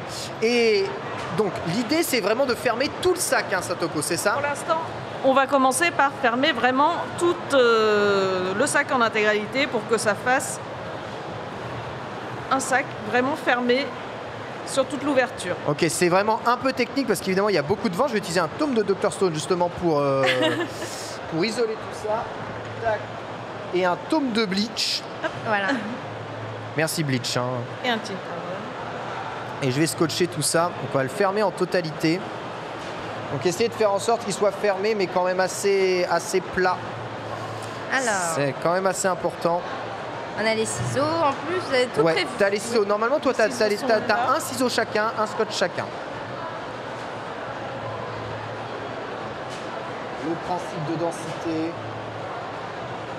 Alors, Kayane, toi, t'as fait quoi comme... J'étais vraiment nulle. Oh bah alors. Ah là là, vraiment nul. Vous avez des histoires? Non, j'ai rien branlé. Comment ça, t'as rien? Comment ça, t'as rien? Oui, en sciences, j'étais toujours naze. Dans les expériences scientifiques également. Ah ouais? J'ai fait une école de commerce après mon bac. D'accord. J'ai fait un DUT technique de commercialisation. Il n'y a pas un peu de maths là-dedans? Si, mais j'étais nulle. Donc, oui, et il fallait un prof comme toi qui m'aurait motivé à faire des maths. Qu'est-ce que c'est que ces flatteries? Exactement, voilà. C'est la faute des profs si t'étais mauvaise? Oui. Oui. Tu oses le dire ici même. Il y a des profs qui donnent envie. Et on a d'autres, on se désintéresse complètement de la matière. Aïe, aïe, aïe. Et par exemple, vrai. L'espagnol, à un moment donné, au collège, j'étais forte parce que ma prof m'avait dit que jamais je serais douée en espagnol. Ah, donc t'avais envie donc, de... j'ai tryhard à mort, jusqu'à devenir première de la classe en espagnol. C'est vrai que t'es une compétitrice dans l'art. T'as vu? Déjà au collège, j'étais comme ça. Mais en SVT, il n'y a aucun prof qui m'a provoqué. Du coup, j'ai rien fait. En fait, toi, tu fonctionnais au programme. Voilà. C'est ça aussi, on dit il y a les bons et les mauvais profs, mais le problème, c'est que ça dépend beaucoup de la personnalité de chacun. Hein. Mais oui. Et après, il faut le prof qui sache communiquer et faire comprendre son domaine, sa matière. Il y en a qui sont hyper passionnés, mais qui n'arrivent pas à communiquer leur passion. Ouais, j'avoue. Donc là, j'espère que je suis bien en train de le... Normalement... Faut bien sceller le sac. Je vois Satoko t'y arriver. Donc regardez, hein. Moi j'ai mis un scotch d'un côté puis un scotch de l'autre et j'ai joint les deux parties. Wow. Ce qui donne vraiment Donc là, il y a quasiment aucun volume d'air à l'intérieur de ce sac pour le moment. Et d'ailleurs, vous voyez comme il est parfaitement isolé. Regardez, si j'essaye de l'ouvrir et de l'étendre, je n'y arrive pas. Vous voyez, le sac s'aplatit, s'affaisse sur lui-même parce qu'en fait, je ne peux pas modifier le volume intérieur de ce sac puisqu'il n'y a pas de transfert d'air entre l'intérieur et l'extérieur. Ainsi, même si j'essaye, vous voyez, si j'essaye d'ouvrir le sac, si j'essaye de le grandir, eh bien, ce dernier s'affaisse sur lui-même et je ne change du coup absolument pas le volume à l'intérieur de ce sac. Voilà, on a une conservation totale du volume. Donc là, pour le moment, c'est une preuve d'isolement. Si jamais le sac gonflait, ça signifierait qu'il serait mal fermé, mal isolé.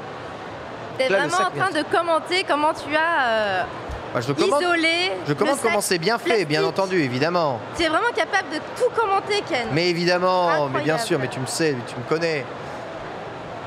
C'est important de voir et de comprendre comment est-ce que c'est bien fait. Faites d'ailleurs le test. Alors Marie-Laure.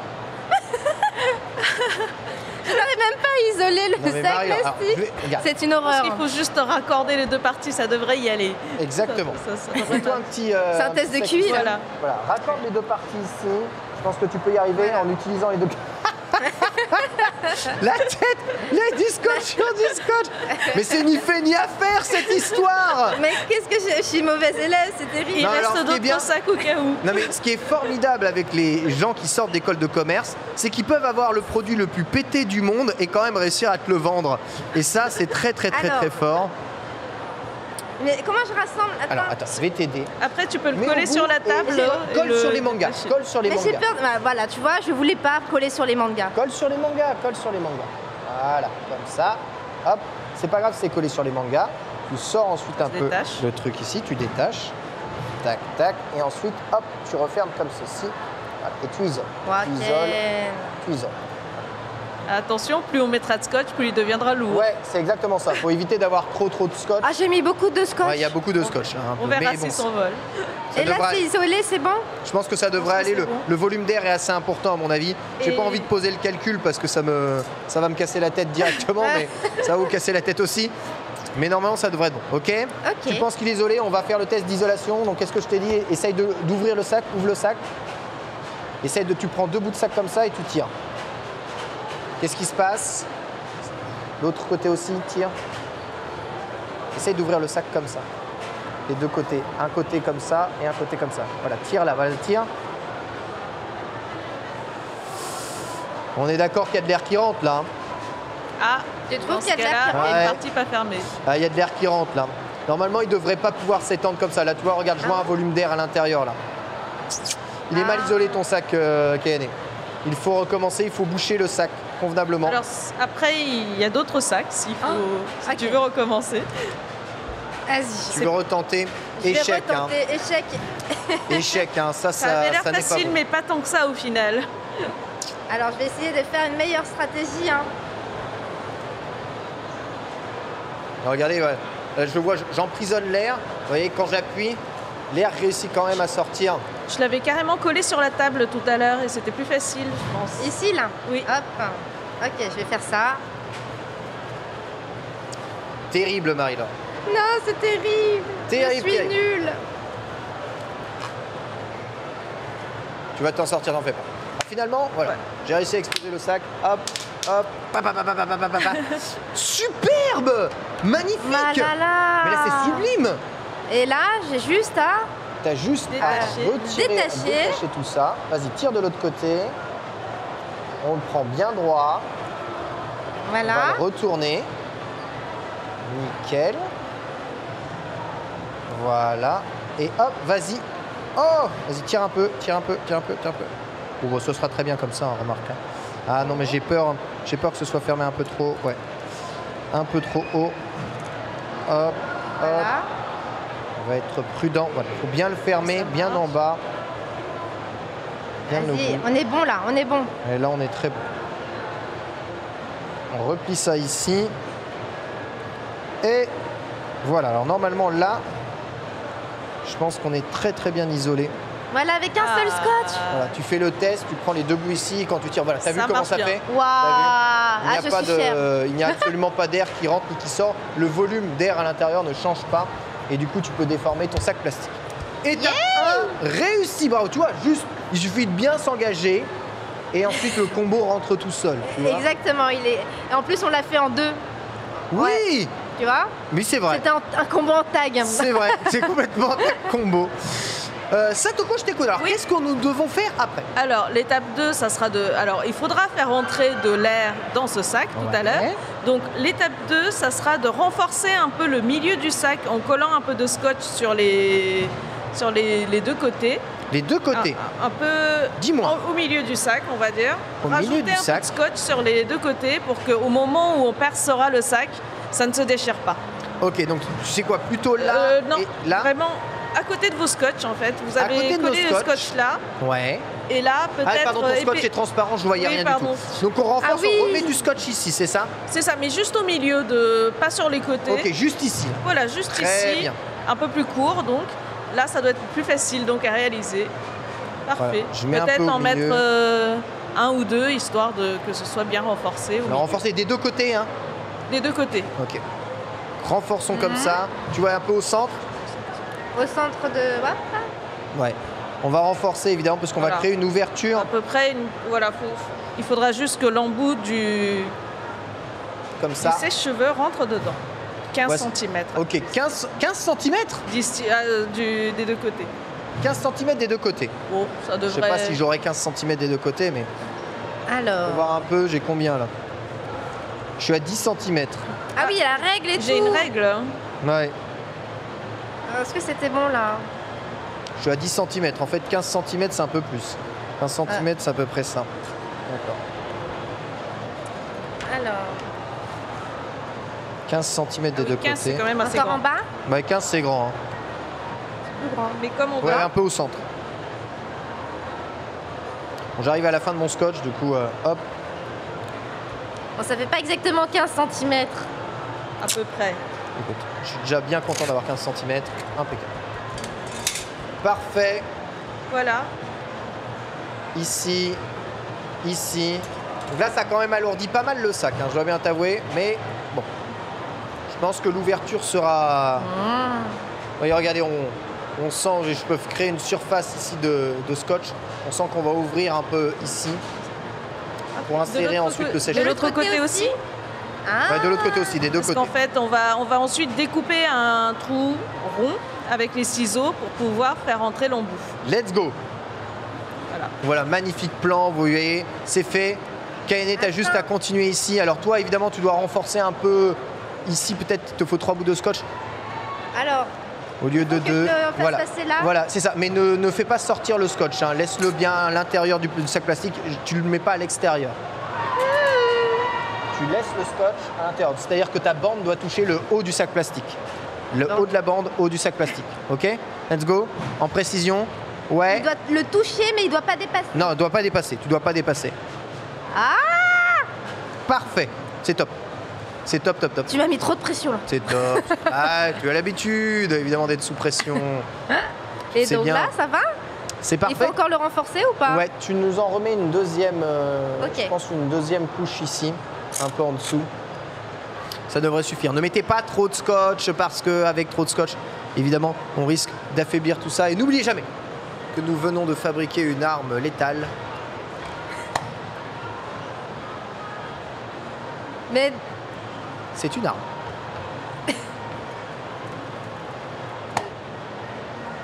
C'est impressionnant, hein. Je te vois dubitative. Ouais, mais attends, en temps normal, tu mettrais quoi à l'intérieur? Rien, c'est juste pour envoyer de l'air. Ah, on met rien à l'intérieur, non, dégueulasse. Sinon, on peut mettre un peu de peinture. Tu mets une pierre? Non, la pierre partira pas. Elle partira pas? Non. Je pense qu'il n'y a pas assez de pression pour déplacer des objets un peu trop élevés. Mais par contre, tu vois, tu peux détruire les objets des autres. Ah ah.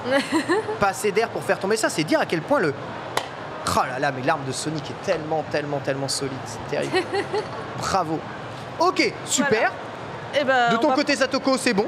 On va essayer. Alors, je vous invite à prendre des ciseaux. Ok, maintenant. ciseaux. et à faire une découpe.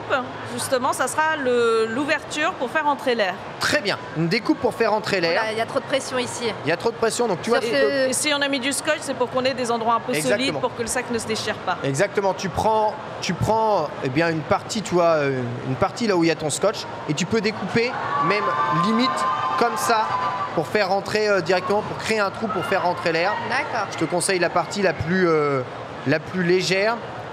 Il conseille environ 13 cm. 13 cm, ok, moi je les ai à peu près. Hop, hop, hop. Voilà.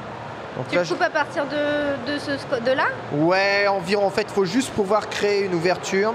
Tu vois, regarde, là je suis en train de créer une ouverture, tu as vu? Et là je regarde à peu près quelle taille d'ouverture est-ce que je crée. Et si c'est trop petit, j'en découpe un peu plus. Si c'est trop grand, je remets du scotch. Et voilà, si tu découpes bien comme ça,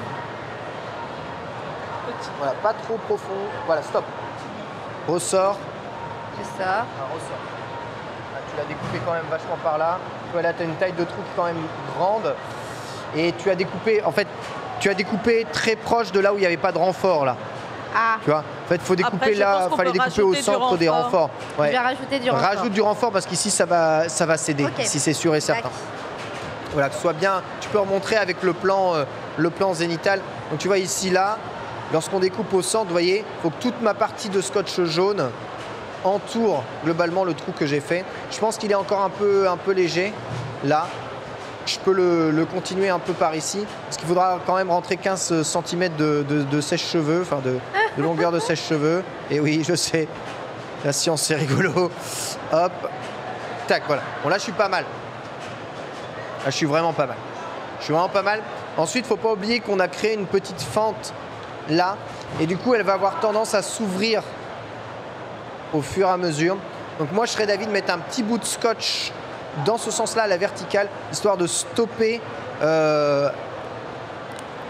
l'ouverture, de stopper la progression, en tout cas, de la fente que tu viens de mettre. Voilà, juste comme ça. Hop. Petit scotch comme ça, à la verticale, pour croiser le scotch à l'horizontale. En fait, c'est un peu ce que tu as fait toi aussi, en faisant ça, en faisant tes renforts. Je vais reprendre l'endroit où est et je vais renforcer ici aussi, histoire que mon ballon soit bien solide. Parfait. Et là, c'est bon pour moi? Voilà, on a une ouverture, alors fais voir. Là, c'est pas mal. J'ouvre un peu. Voilà, moi, je te conseille de mettre un scotch ici, là, au bout de ton ouverture. Juste, t'en mets un petit bout là comme ça. Et ici, t'en mets un petit bout là comme ça. Aussi. Satoko, toi, tout va bien? Ça va, je crois qu'il est percé. Tu vois ton ouverture, ok, impeccable. Nickel. Je ne sais pas si elle est assez grande. C'est percé. On verra après. Après, on peut vérifier avec le sèche-cheveux qu'il y a justement là. De toute façon, on pourra faire les réglages au fur et à mesure quand on aura commencé pour voir, pour s'adapter. Le manga est abîmé. C'est parfait. Non, mais il s'accroche mal là, non? Ici. Non, c'est très bien. C'est bon? Non, c'est très bien. Non, c'est super bien. T'en mets un deuxième ici. Et normalement, on devrait. Voilà nos sacs plastiques, vous voyez évidemment. Là, donc le scotch ici. On voit les deux bandes ici, une là et une ici en renfort. On voit le trou que ça provoque. Donc évidemment là.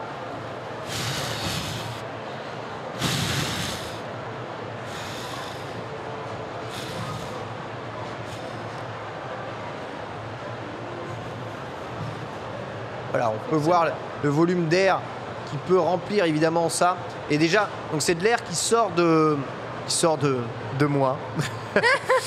Donc c'est de l'air à 37 degrés. Donc là, c'est de l'air chaud. On sent d'ailleurs que mon air est beaucoup plus chaud ici que l'air à l'extérieur. C'est vrai que ce sac plastique évite d'avoir trop de transfert. Et vous voyez déjà que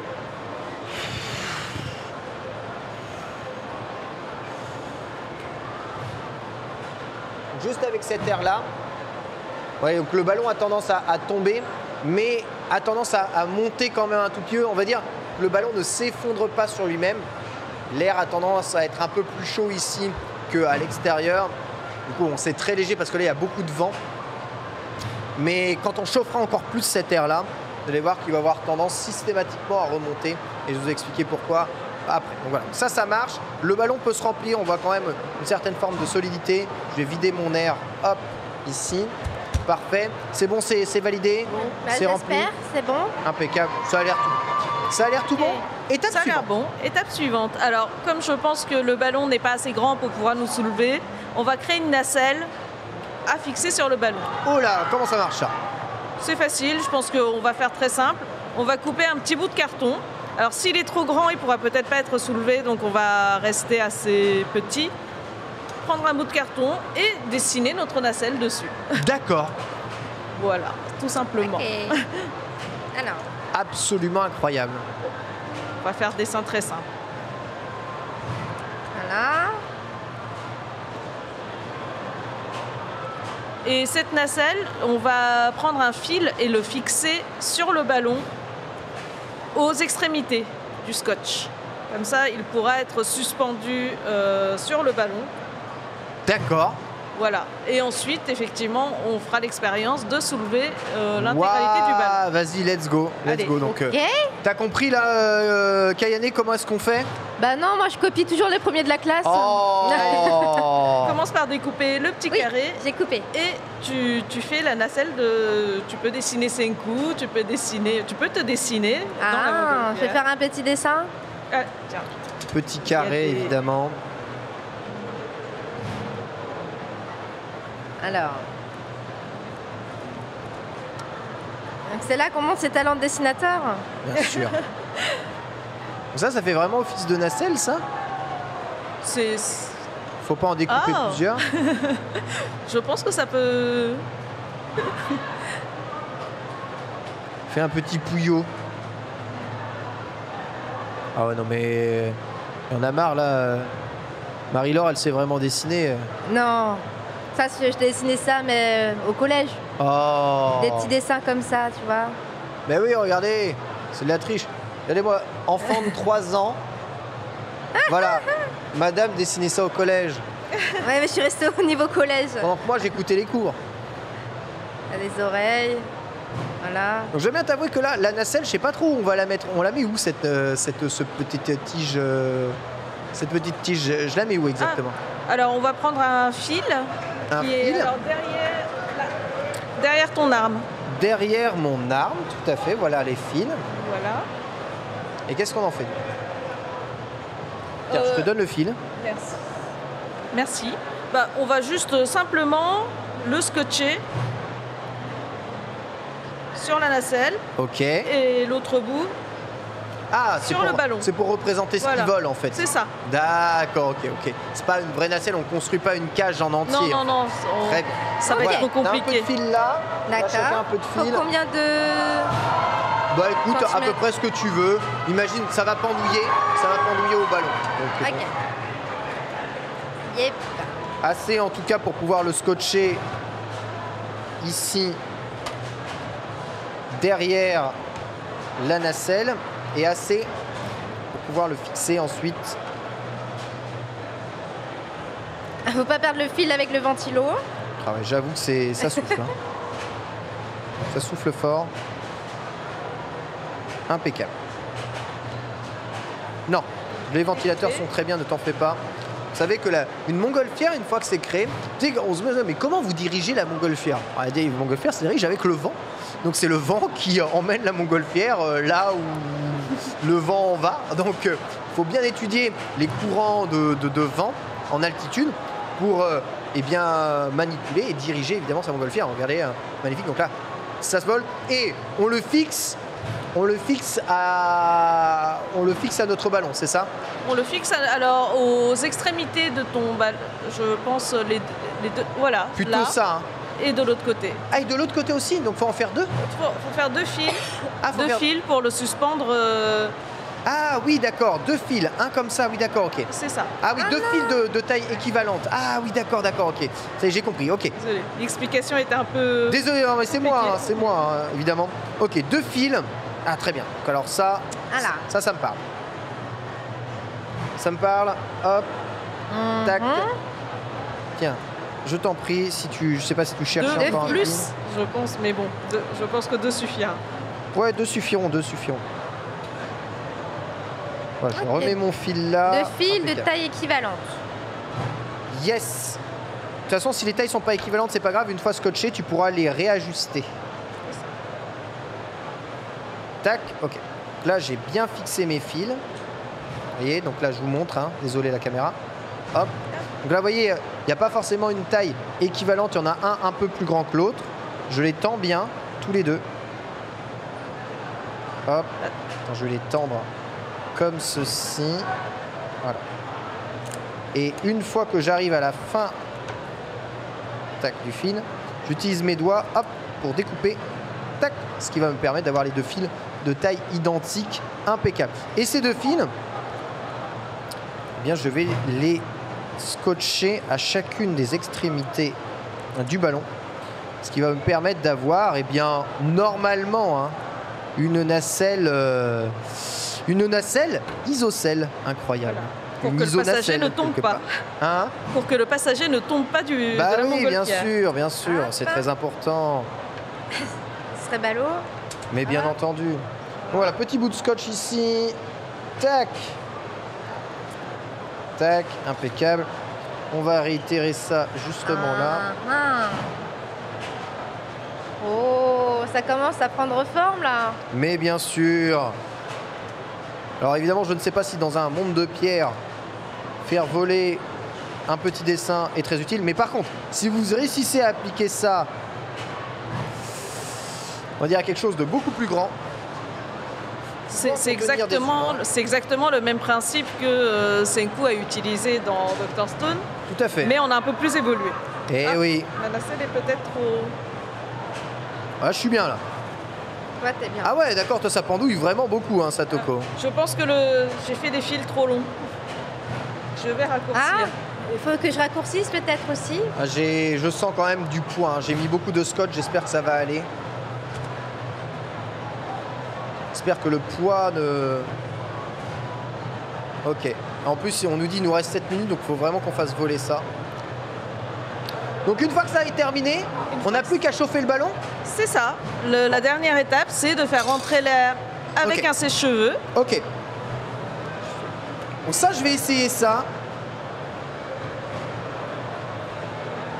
Alors, voyons voir. Sèche-cheveux, attention. Comment ça marche, ça? Comment tu marches? Oui, bonjour. Non. C'est bon, j'ai de l'air chaud. Ok, donc là j'ai de l'air très chaud qui souffle. Et je vais le rentrer à l'intérieur de mon ballon. Alors attention, alors, normalement c'est allumé comme ça, d'accord. Ok, je vois. Je vais essayer de faire ce que je peux, sans micro, évidemment, et je vous laisse finaliser. Allez Ken.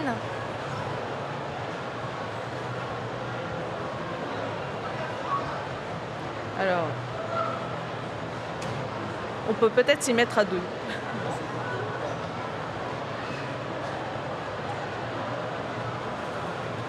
Oh,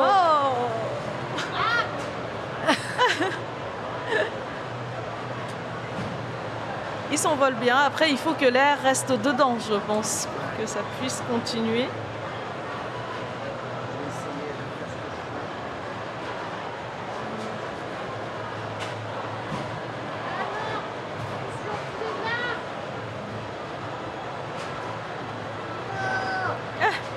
Après, on peut l'aller...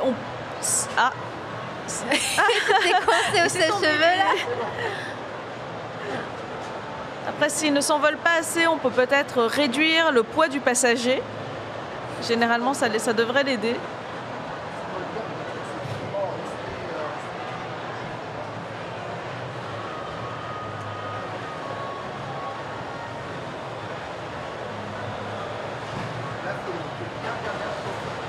Ah non, il y a un trou. Ah non. Ah non. Et merde. Trop de pression, non, j'ai crevé mon ballon, non. Alors peut-être que l'ouverture était trop petite et que ça n'a pas permis à l'air de s'échapper. C'est juste que ça souffle vraiment très très fort. Il faudrait chauffer l'air, mais peut-être pas directement. Mais vous en faites pas, je vais reprendre évidemment mon ballon. Essayez à votre tour. Je crois qu'il y avait un conseil qui disait qu'il fallait commencer par mettre de l'air pas chaud et ensuite passer en mode chaud pour que ça puisse de l'air froid, puis tiède et puis chaud à la limite. C'est ça. Je vais réparer mon ballon, ne vous en faites pas. Allez-y, testez vous aussi. Mettez de l'air froid. Je veux faire voler mon truc. Mais c'est pas forcément évident. Donc oui, l'air chaud qui va faire monter le ballon. Pourquoi, comment se fait-il? L'explication évidemment dans quelques instants. Hein. Ah ouais, j'ai beaucoup de trous. C'est pas mal. C'est vraiment pas mal. Ah, mais par contre, il faut réussir à l'isoler après. Ah, ça, c'est tellement complexe. Ah, c'est vraiment pas simple de réussir à l'isoler. Peut-être que Kayane, ton ballon sera le plus... pas sûr. Le plus motivé. Ouais, il faut le remplir sur la table. Et ensuite, après, il faut l'isoler. Mais j'ai plus de scotch. C'est terrible. Ah bah, prends le mien. Vas-y, je vais essayer. Je vais voir si c'est bien isolé. Hop, hop. Et normalement, avec l'air chaud, ça monte. Et quand l'air se refroidit, il devrait redescendre. Voilà, exactement. Donc là, je chauffe en essayant de ne pas me brûler, bien entendu, ne pas me brûler tout. Ah, est-ce qu'il va... Ah, il faut que j'arrive à le fermer. Là, c'est vraiment très chaud. C'est très chaud. Hop. Donc peut-être si vous voulez reproduire l'expérience chez vous, faites attention, mettez des gants pour ne pas vous brûler. Ouais, malheureusement, tu vois, je crois qu'il y a de l'air qui passe encore. Ah. J'arrive pas à remplir assez, que ce soit assez chaud pour que ça monte. C'est pas assez chaud à l'intérieur. On va essayer avec le tien, Kayane. Allez, c'est parti. Tiens bien le truc. On va ouvrir. Est-ce qu'il y a une précision sur comment le fermer?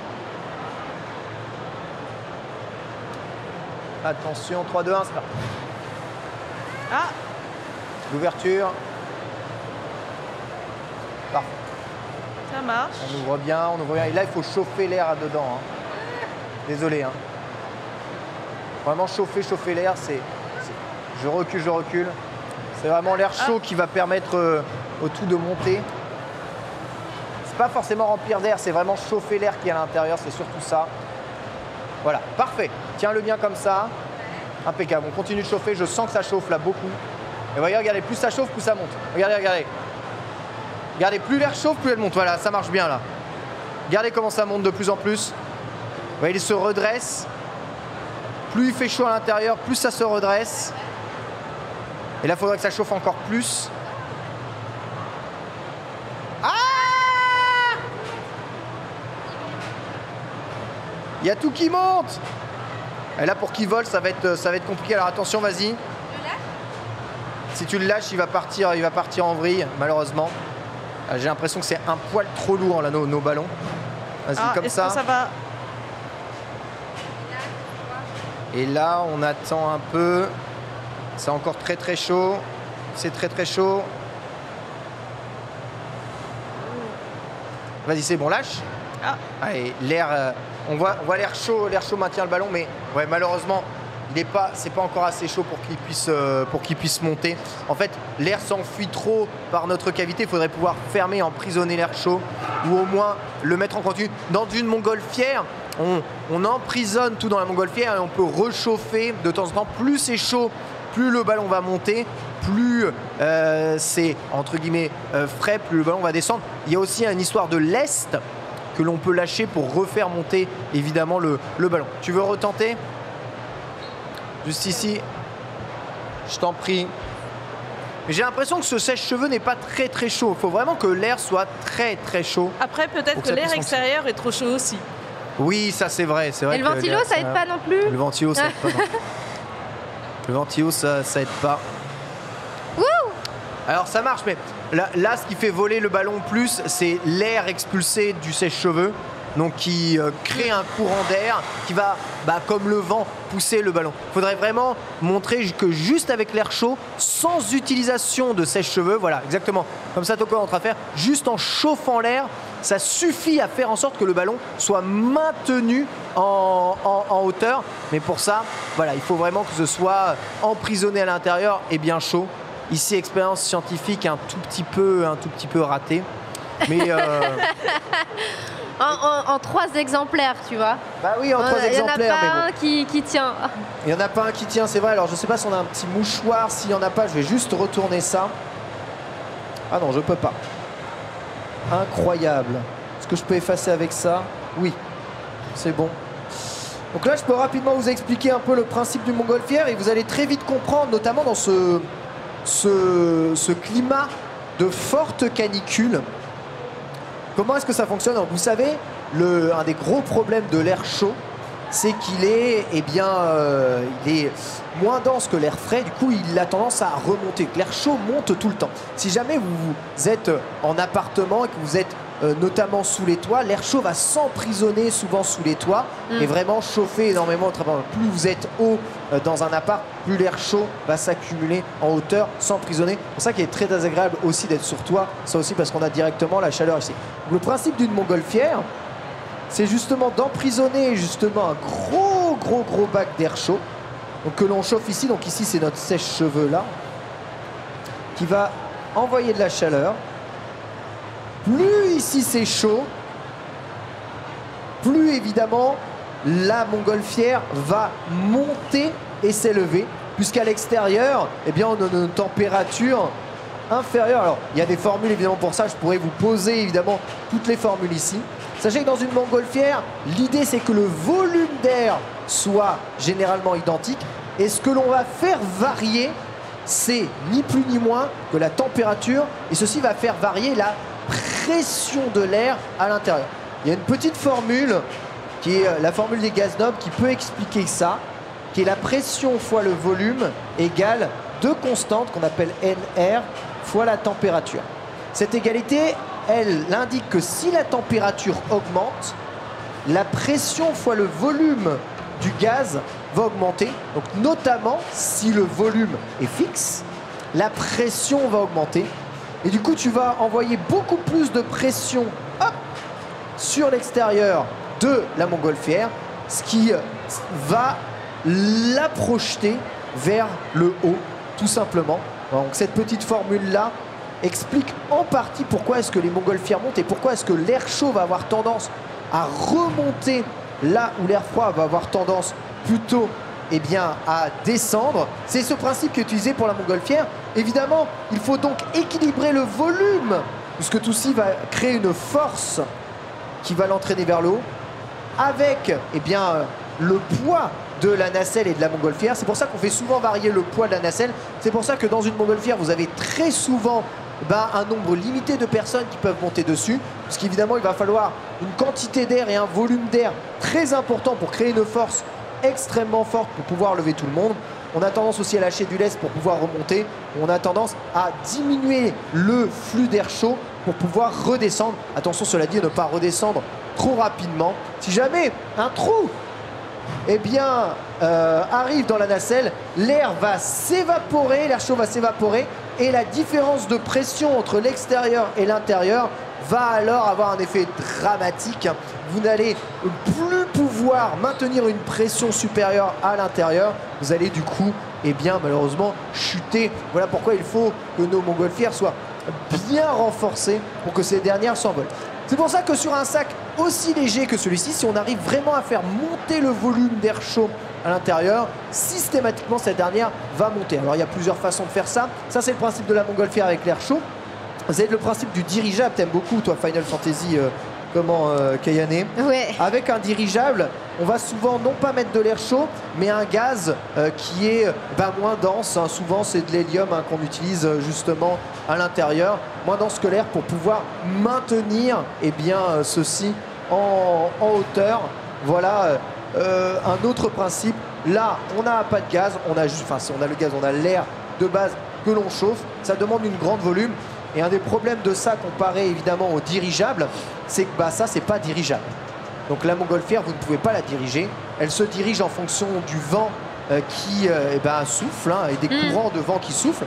Attention, ces courants qui peuvent parfois être chauds aussi, des courants d'air chaud, des courants d'air frais, comme les courants marins. Les courants d'air en altitude sont aussi extrêmement variables, dépendent de la météo. Et c'est en maîtrisant ces courants qu'on peut diriger une montgolfière et se rendre là où on veut se rendre et faire le tour du monde, évidemment, comme Jules Verne, bien entendu. Voilà du coup pour le principe de la montgolfière. Voilà en tout cas pour ça. Alors expérience un peu ratée sur ce plateau. Malheureusement. Il fait trop chaud à l'extérieur en fait. Il fait trop chaud, il y a le ventilo. Je pense que les conditions ne sont pas réunies pour qu'on réussisse. On était bien partis pourtant. Bah ouais. Je regarde les indications, ils nous disent que peut-être que le sac était peut-être un peu petit. Un peu petit, très bien. Voilà. Il faudrait un sac plus grand. Je pense qu'avec un sac plus grand, il parle de sacs de 45 litres. Ouais. Qui sont plus difficiles à trouver, mais avec un sac plus grand, peut-être qu'on aurait eu plus de chances de pouvoir se faire que le ballon s'envole. C'est possible, c'est vrai qu'un sac plus grand, on peut accumuler plus d'air chaud. En accumulant plus d'air chaud, on va faire monter la température et du coup la pression de façon plus importante. Bon, c'est pas grave, peu importe. On est quand même arrivé à l'élever un tout petit peu, même si c'est compliqué de le garder comme ça en l'air. Voilà, peut-être qu'avec un sac plastique d'un plus grand volume. Attention, cela dit toujours très léger, mais l'expérience peut être réussie. Vous pouvez vous aussi créer votre montgolfière à la maison, bien entendu. Elle ne volera pas très longtemps. L'important, c'est de garder chaud. L'important, c'est pas trop l'air qu'il y a dedans. L'important, c'est vraiment que ce soit chaud. C'est la chaleur qui va faire s'élever votre montgolfière, plus que la quantité d'air. Vous pouvez remplir de l'air. Voilà. Ça a volé un tout petit peu sous l'effet de l'air expulsé. Mais c'est pas vraiment l'air chaud qui maintient ici, malheureusement, ton sac plastique en l'air.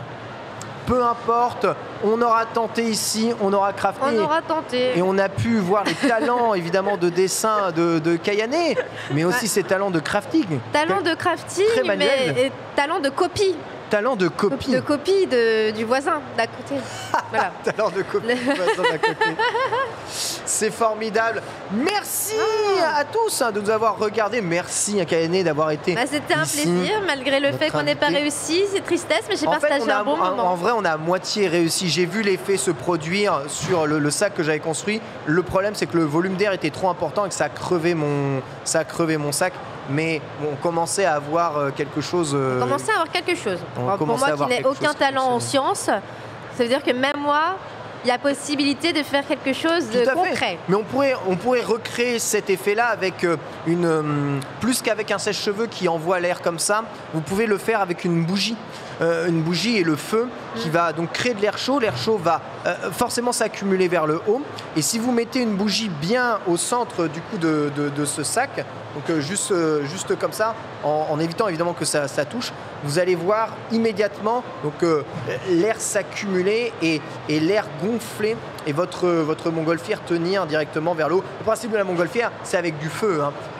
Et le feu, c'est pas le feu qui propulse, c'est le feu qui va chauffer l'air à l'intérieur du volume qui va élever tout ça vers le haut. Voilà, tant pis, c'est pas grave. C'est pas grave. Merci en tout cas Satoko de nous avoir traduit ce mot qu'on espère qu'il arrivera peut-être un jour chez nous. Si j'ai suffisamment d'écho positif sur le livre, pourquoi pas. De meilleurs scientifiques, seront peut-être naîtront peut-être de ce livre. On verra. En attendant, merci à toutes et à tous de m'avoir suivi.